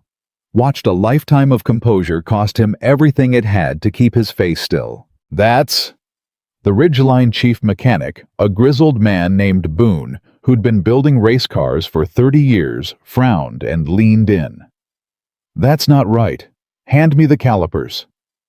He measured again, straightened up slowly, and his face had gone hard. This crash structure's 4 mil under spec, 4 millimeters. He looked around the room.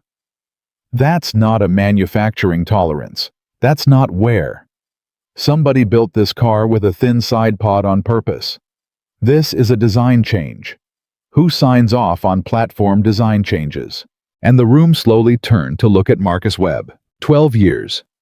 Ethan Carter had spent learning to read the small failures in machines, the whisper of fuel above a certain temperature, the micro gap that only opened under heat. And if he'd been in that room, he'd have recognized what happened to Marcus Webb's face in that moment as exactly the same kind of failure.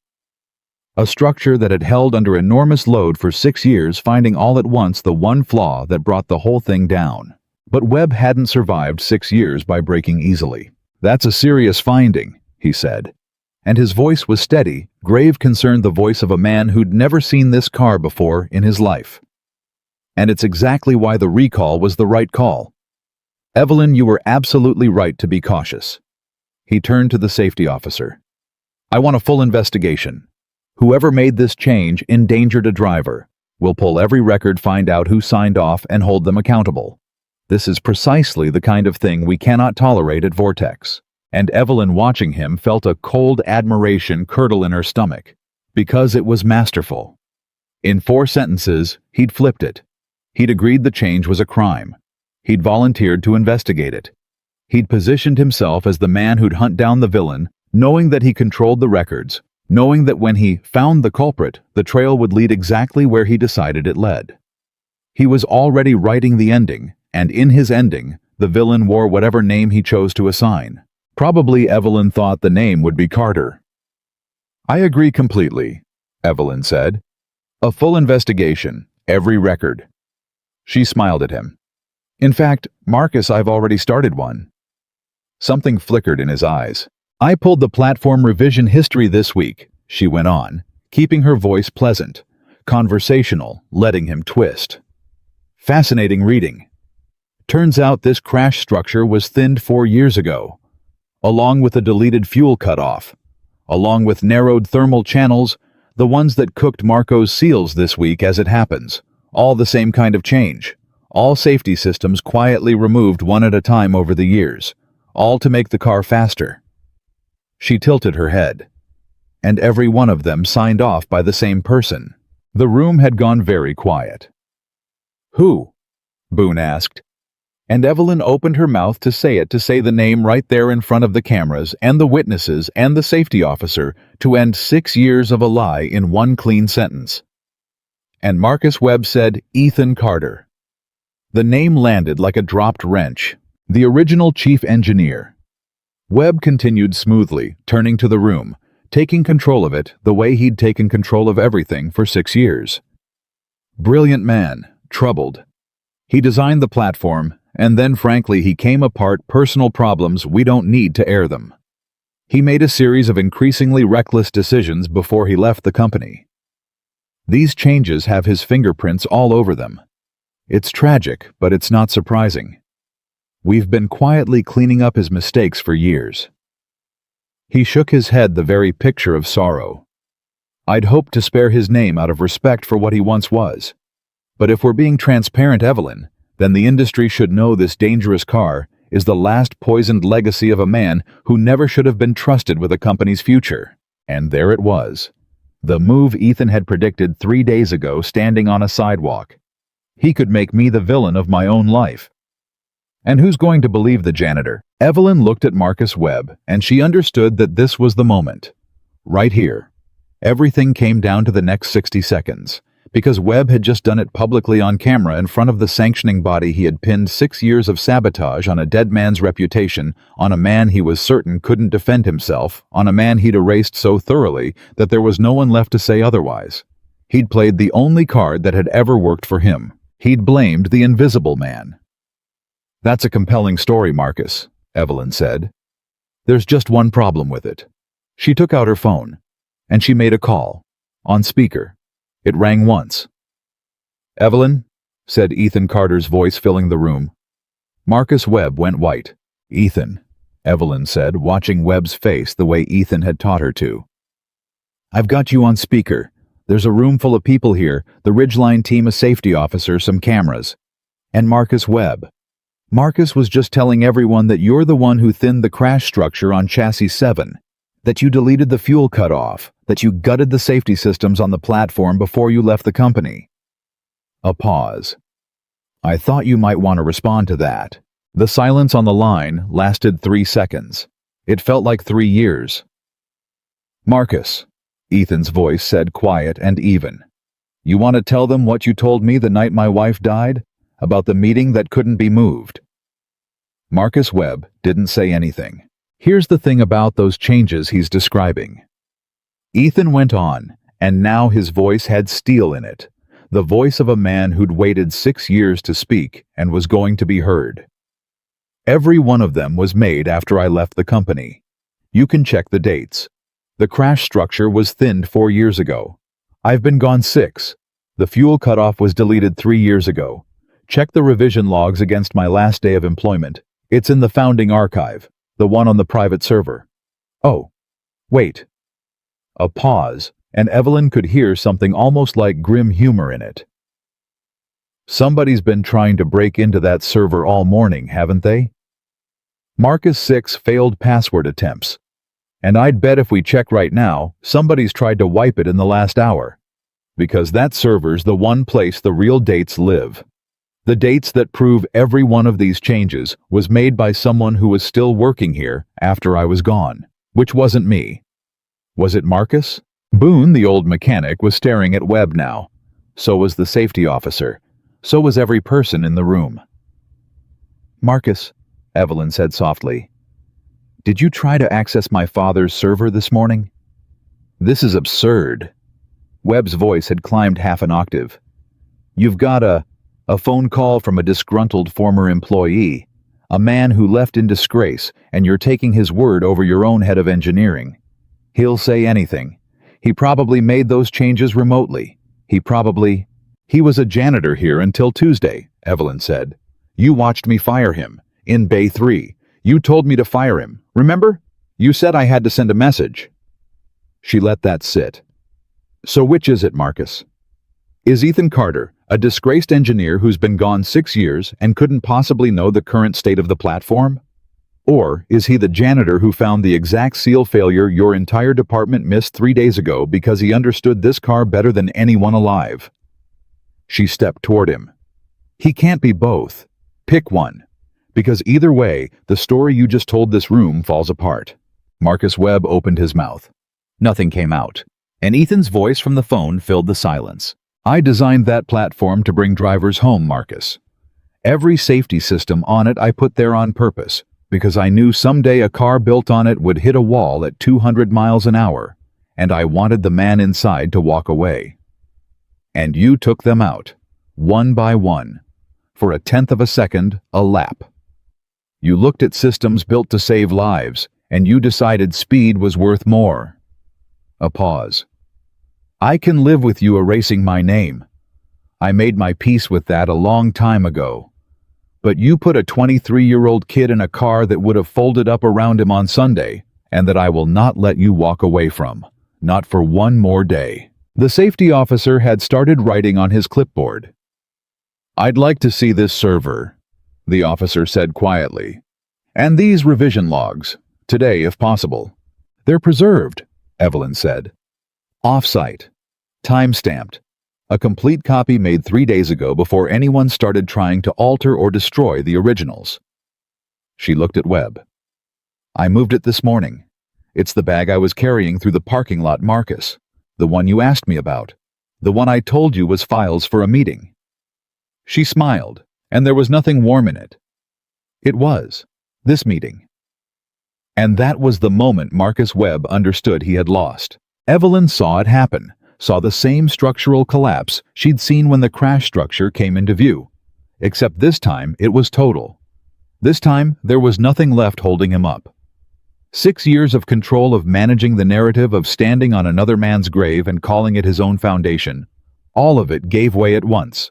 His face went slack, his shoulders dropped. And for just a moment before the lawyers and the denials and the long, ugly aftermath that everyone in the room knew was coming, Marcus Webb looked exactly like what he was, a man who'd built his entire life on the belief that the person he'd wronged would never come back to say so. And the person had come back, not as an engineer, not as an executive, as a janitor with a flashlight who understood the machine better than anyone and who'd waited patient as stone for the truth to surface on its own. "I think," the safety officer said, "that everyone in this room should stop talking until there are attorneys present." Mr. Webb, I'd strongly advise you not to leave the facility. He looked at Evelyn. Miss Vance, I'll need everything. The server, the off-site copy, the revision logs, the inspection footage. This isn't just an internal matter anymore. Endangering a driver's life through deliberate concealment of a safety defect, that's not a personnel issue. That's potentially criminal. You'll have all of it, Evelyn said. Today. Marcus Webb was escorted to a conference room to wait for the company's attorneys, and as it turned out, for the sanctioning body's investigators who arrived within the hour. He didn't say another word. He didn't look at anyone. He walked past the plaque in the lobby, his name still on it. Ethan still missing, and he didn't so much as glance at it. Evelyn watched him go, and then she picked her phone back up, took it off speaker, and put it to her ear. You still there? I'm here, Ethan said. It's done. Her voice cracked on it. It's over. He's finished. The safety officer's calling it criminal. Ethan, it's over. There was a long silence on the line. And when Ethan spoke again, his voice had changed, the steel gone out of it, something raw underneath. Is the kid okay, Danny Reyes? Is his car off the track? Evelyn closed her eyes. Of course. Of course that was the first thing he asked. Not did we win, not is my name cleared, not did we get him. The driver. Always only the driver. His car's impounded, she said. He's not racing Sunday. None of the compromised chassis are. Every driver's coming home this weekend, Ethan. All 9 of them. Because of you. She heard him exhale, a long shaking breath, 6 years in the making. Then it was worth it, he said quietly. All of it. It was worth it. At 6:30 that evening, Ethan Carter picked his daughter up from Anna's apartment, and Lily ran at him full speed the way she did every day, and he caught her and swung her up and held on maybe a little longer than usual. Daddy, you're squishing me.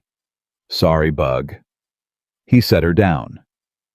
Good day at school. We did fractions, and I got them all right, and Miss Rivera gave me a sticker. It's a dinosaur. She showed him her hand, where a Triceratops sticker was slowly losing its battle with a 7-year-old's skin. Did you find a new job yet? Ethan crouched down to her level. He thought about the day. He thought about a room full of cameras and a man's whole life coming apart, and 9 drivers who were going to wake up Sunday morning and go home Sunday night without ever knowing how close they'd come. He thought about 6 years of silence finally breaking. You know what, Bug, he said. I think I might have fixed something today. Something that was broke for a real long time. Was it a car? He smiled. Sort of. Yeah, sort of a car. Are you gonna get to keep fixing it? And that was the question, wasn't it? Because Evelyn Vance had already asked him at the end of the phone call, asked him to come back. Really come back. Not as a janitor, and not as a ghost, but as himself. And Ethan had told her he needed to think about it. That the deal he'd made 3 years ago still meant something. That being there for this little girl still came before everything, before any title, before any car, before any amount of vindication. I don't know yet, he told Lily honestly. There's a lady who wants me to, but I told her I had to check with my most important boss first. Lily's eyes went wide. You have a boss more important than the lady? The most important boss in the whole world, Ethan said. She's about this tall. She's got a dinosaur sticker on her hand. And the only rule she's got is that I'm home for dinner every single night and I never miss a bedtime. He tapped her nose. So, boss, what do you think should Daddy take the job? Lily considered it with her whole serious face, the way she considered everything.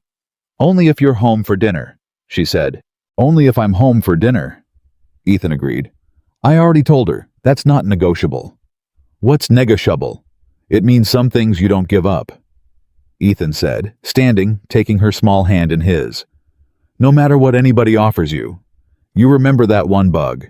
Some things you don't give up. And as they walked home in the cold evening, a father and his daughter, the janitor who'd built championship machines, and the little girl who was the only title he'd ever really wanted, neither of them knew that. Across town in a corner office, Evelyn Vance was standing at the lobby plaque, with a maintenance man's tools and a screwdriver taking her father's name down for the first time in 20 years. Not to remove it, but to make room beside it for the name that should have been there all along. She was still standing at the plaque when Ethan walked into the lobby the next morning. He hadn't planned to come. He'd told her he needed to think, and he'd meant it.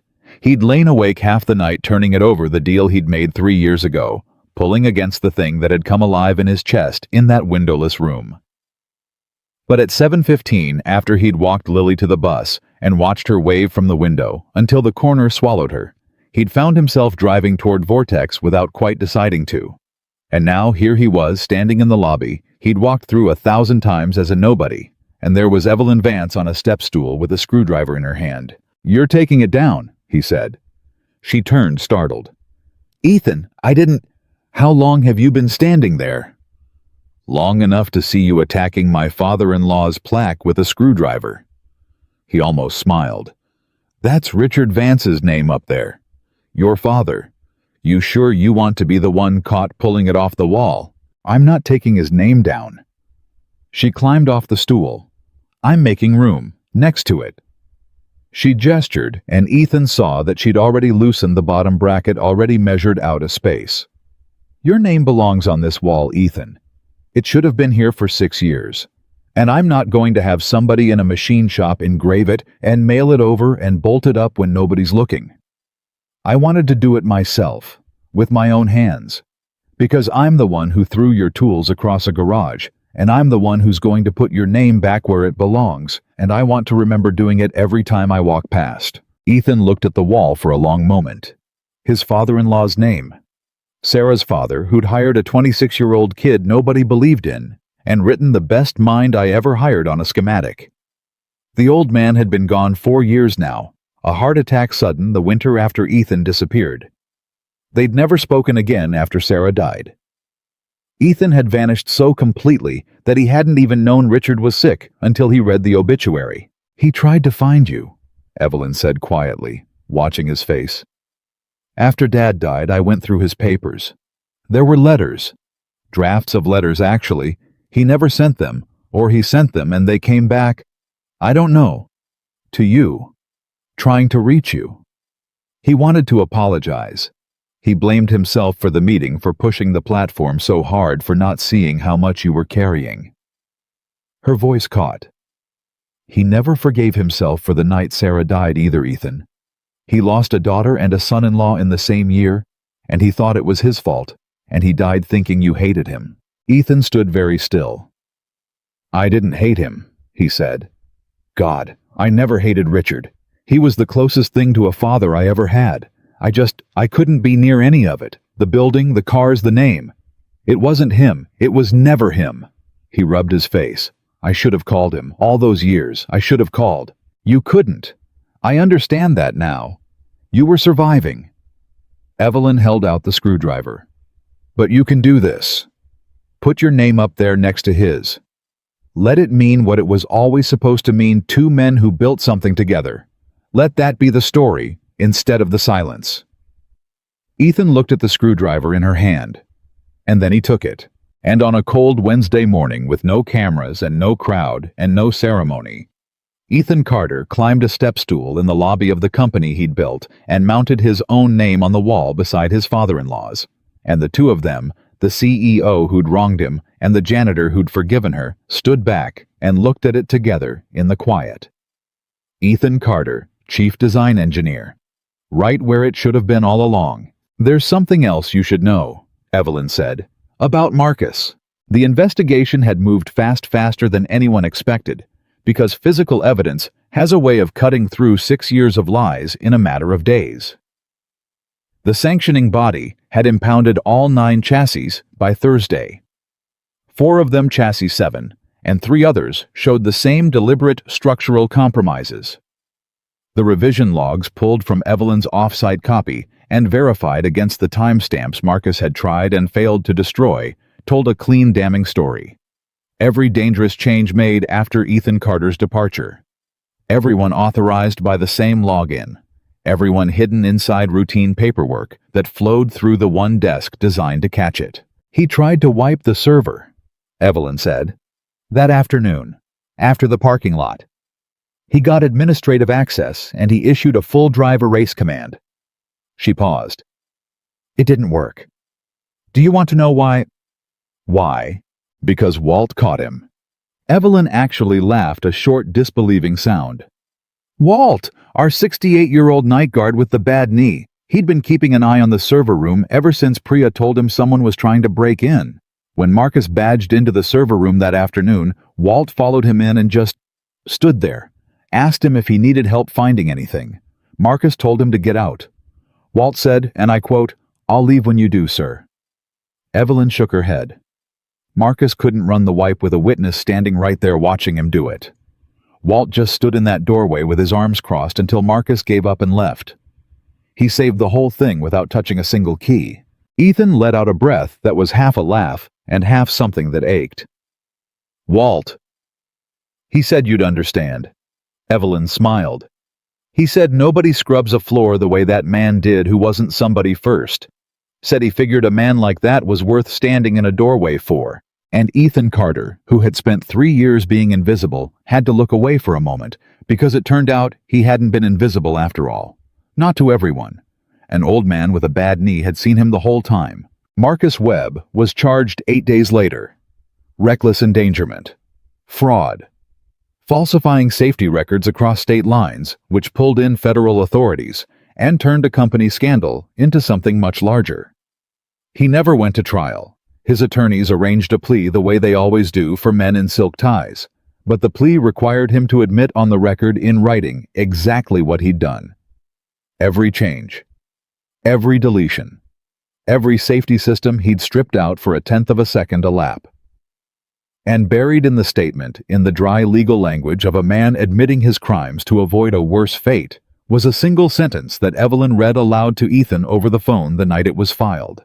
Her voice unsteady. I reassigned the design credits of Ethan Carter following his departure and removed his name from company records in order to establish myself as the principal architect of the platform.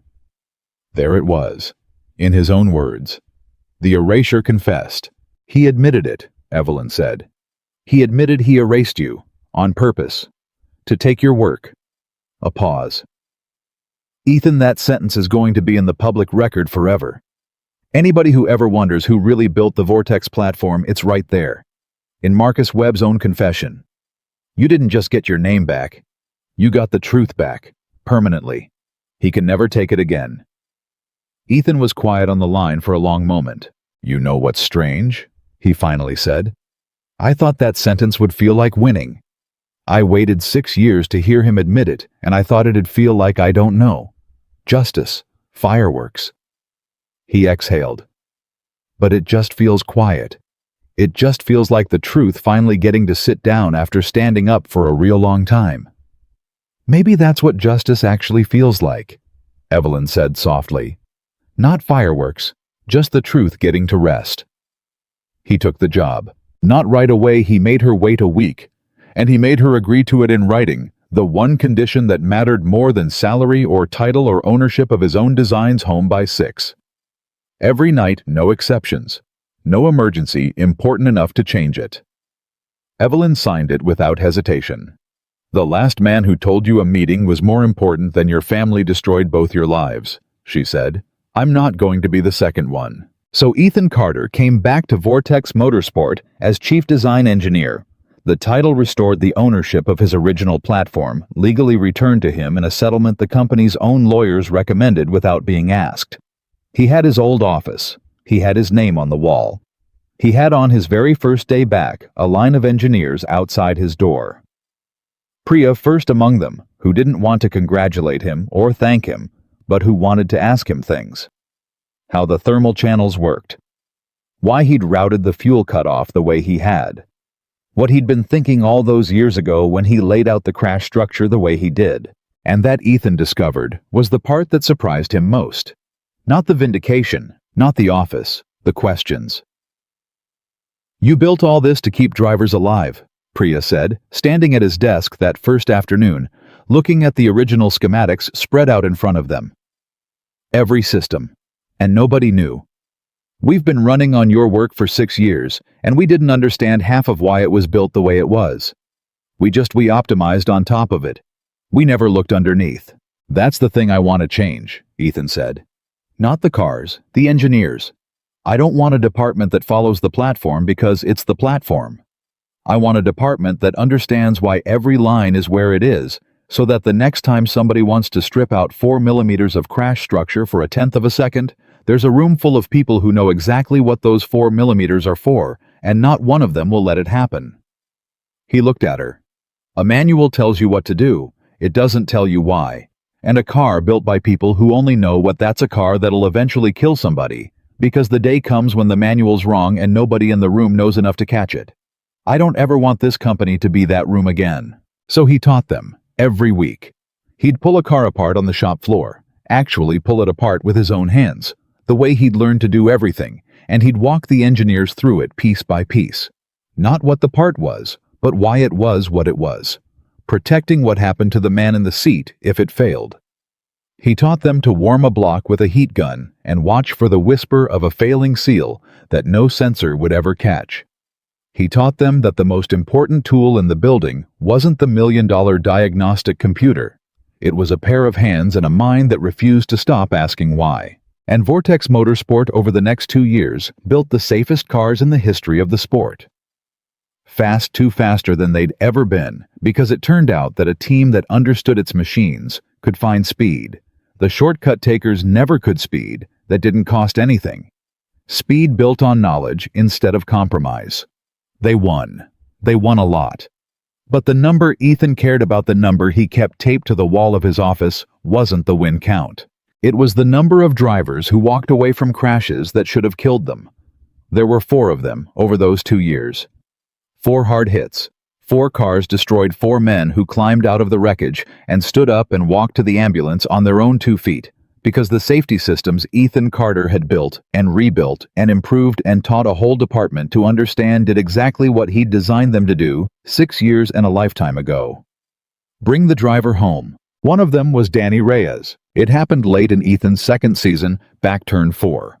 The fast one, a suspension failure that pitched the young driver's car into the wall at 190 miles an hour. The kind of crash that 6 years earlier, on a car with 4 millimeters of crash structure quietly removed, would have been fatal. Ethan watched it from the pit wall. Watch the car come apart. Watch the safety cell hold. Watch the side pod crush exactly the way he'd designed it to crush, absorbing the impact inch by inch, spending itself to save the man inside. And then he watched Danny Reyes climb out of the wreckage and wave to the crowd. Ethan Carter stood on the pit wall and put his hand over his mouth and wept quietly in front of everyone, and not one person who understood what they were looking at said a word about it. Danny found him afterward in the garage. 25 now, no longer a rookie, still alive because of a man he'd never really met. They told me, the kid said. He was still shaking adrenaline and something deeper. Boone told me about the recall 2 years ago. About the crash structure that got put back. He said if you hadn't caught it, my car back then, the Ridgeline car, he said I'd have died in it. On Sunday. And I never knew. Danny's voice broke. I've been racing 2 years thinking I made it on my own, and the whole time it was you. Twice. You saved my life twice, and I never even knew your name. Ethan looked at this young man alive standing in front of him, and he thought about all of it. The janitor's coveralls, the thrown toolbox, the 6 years of silence, the deal he'd made with himself in the worst grief of his life. Never be great again. Just be there. And he understood finally that he'd been wrong about that deal. That greatness and being there had never been opposites. That the greatest thing he'd ever done was refuse to walk past a flaw that would have killed a stranger, and that a man could be both. Could be great and be home for dinner. As long as he never once forgot which one came first. You didn't need to know my name, Ethan told him. That was never the point. The point was that you're standing here. That's the whole point. That's all it ever was. Can I know it now? Danny asked. Your name? Properly. Ethan held out his hand. Ethan Carter, he said. I build the cars that bring you home. Evelyn Vance became a different kind of leader over those 2 years, the kind her father would have recognized. She stopped managing the room and started listening to it. She stopped being afraid of the people who knew more than she did and started hiring them on purpose. She never again mistook a uniform for a measure of a person, and she said so publicly in an interview that went around the industry when a reporter asked her about the biggest lesson of the web scandal. The most important person in any building, she said, is not always the one with the best title. Sometimes it's the one nobody's looking at. I fired the best engineer in the history of this company because he was wearing the wrong shirt. I threw his tools across a floor, and he came back not to make me pay for it, but to save 9 men I'd never met. She paused. I'll spend the rest of my career trying to be worth the second chance he gave me. Because make no mistake, he didn't need us. We needed him. He walked back into the worst place in his life for strangers. That's not something you hire, that's something you honor. She kept the maintenance tag. The little white one signed M.Mech, the one that had started all of it. She had it framed and hung in her office right where she'd see it every morning, a permanent reminder of the day she almost threw away the most important person in the building because he came to her in gray coveralls with the truth in his hands. But the ending that mattered most didn't happen at the track or in a courtroom or in a corner office. It happened at a kitchen table on the wrong side of Charlotte, up 2 flights of stairs that still smelled like other people's dinners, because Ethan Carter had bought a bigger house and then given it up within a month because Lily cried the first night in it. She missed Anna next door. She missed her school. She missed the balcony where her father drank Anna's coffee. And Ethan Carter, who could have lived anywhere now, looked at his daughter's face and moved them right back into the small apartment they'd been in the whole time, because some things you don't give up. He was home by 6 every night. He never missed a single bedtime.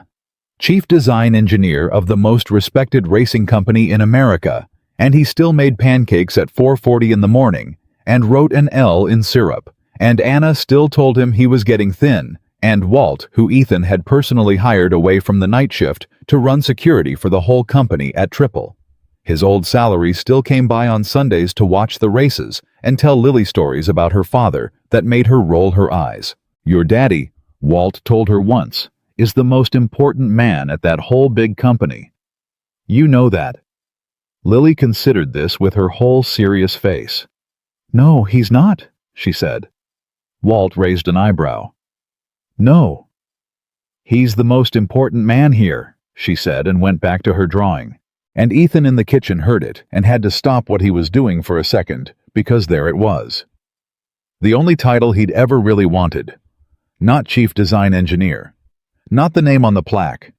Not the man who built championship machines, or saved 9 drivers, or brought Marcus Webb's whole empire of lies crashing down. Just the most important man here. Years later, when engineering students came through Vortex on tours, and they came often now because the company had become something of a legend. The place that put a driver's life above a lap time, and won.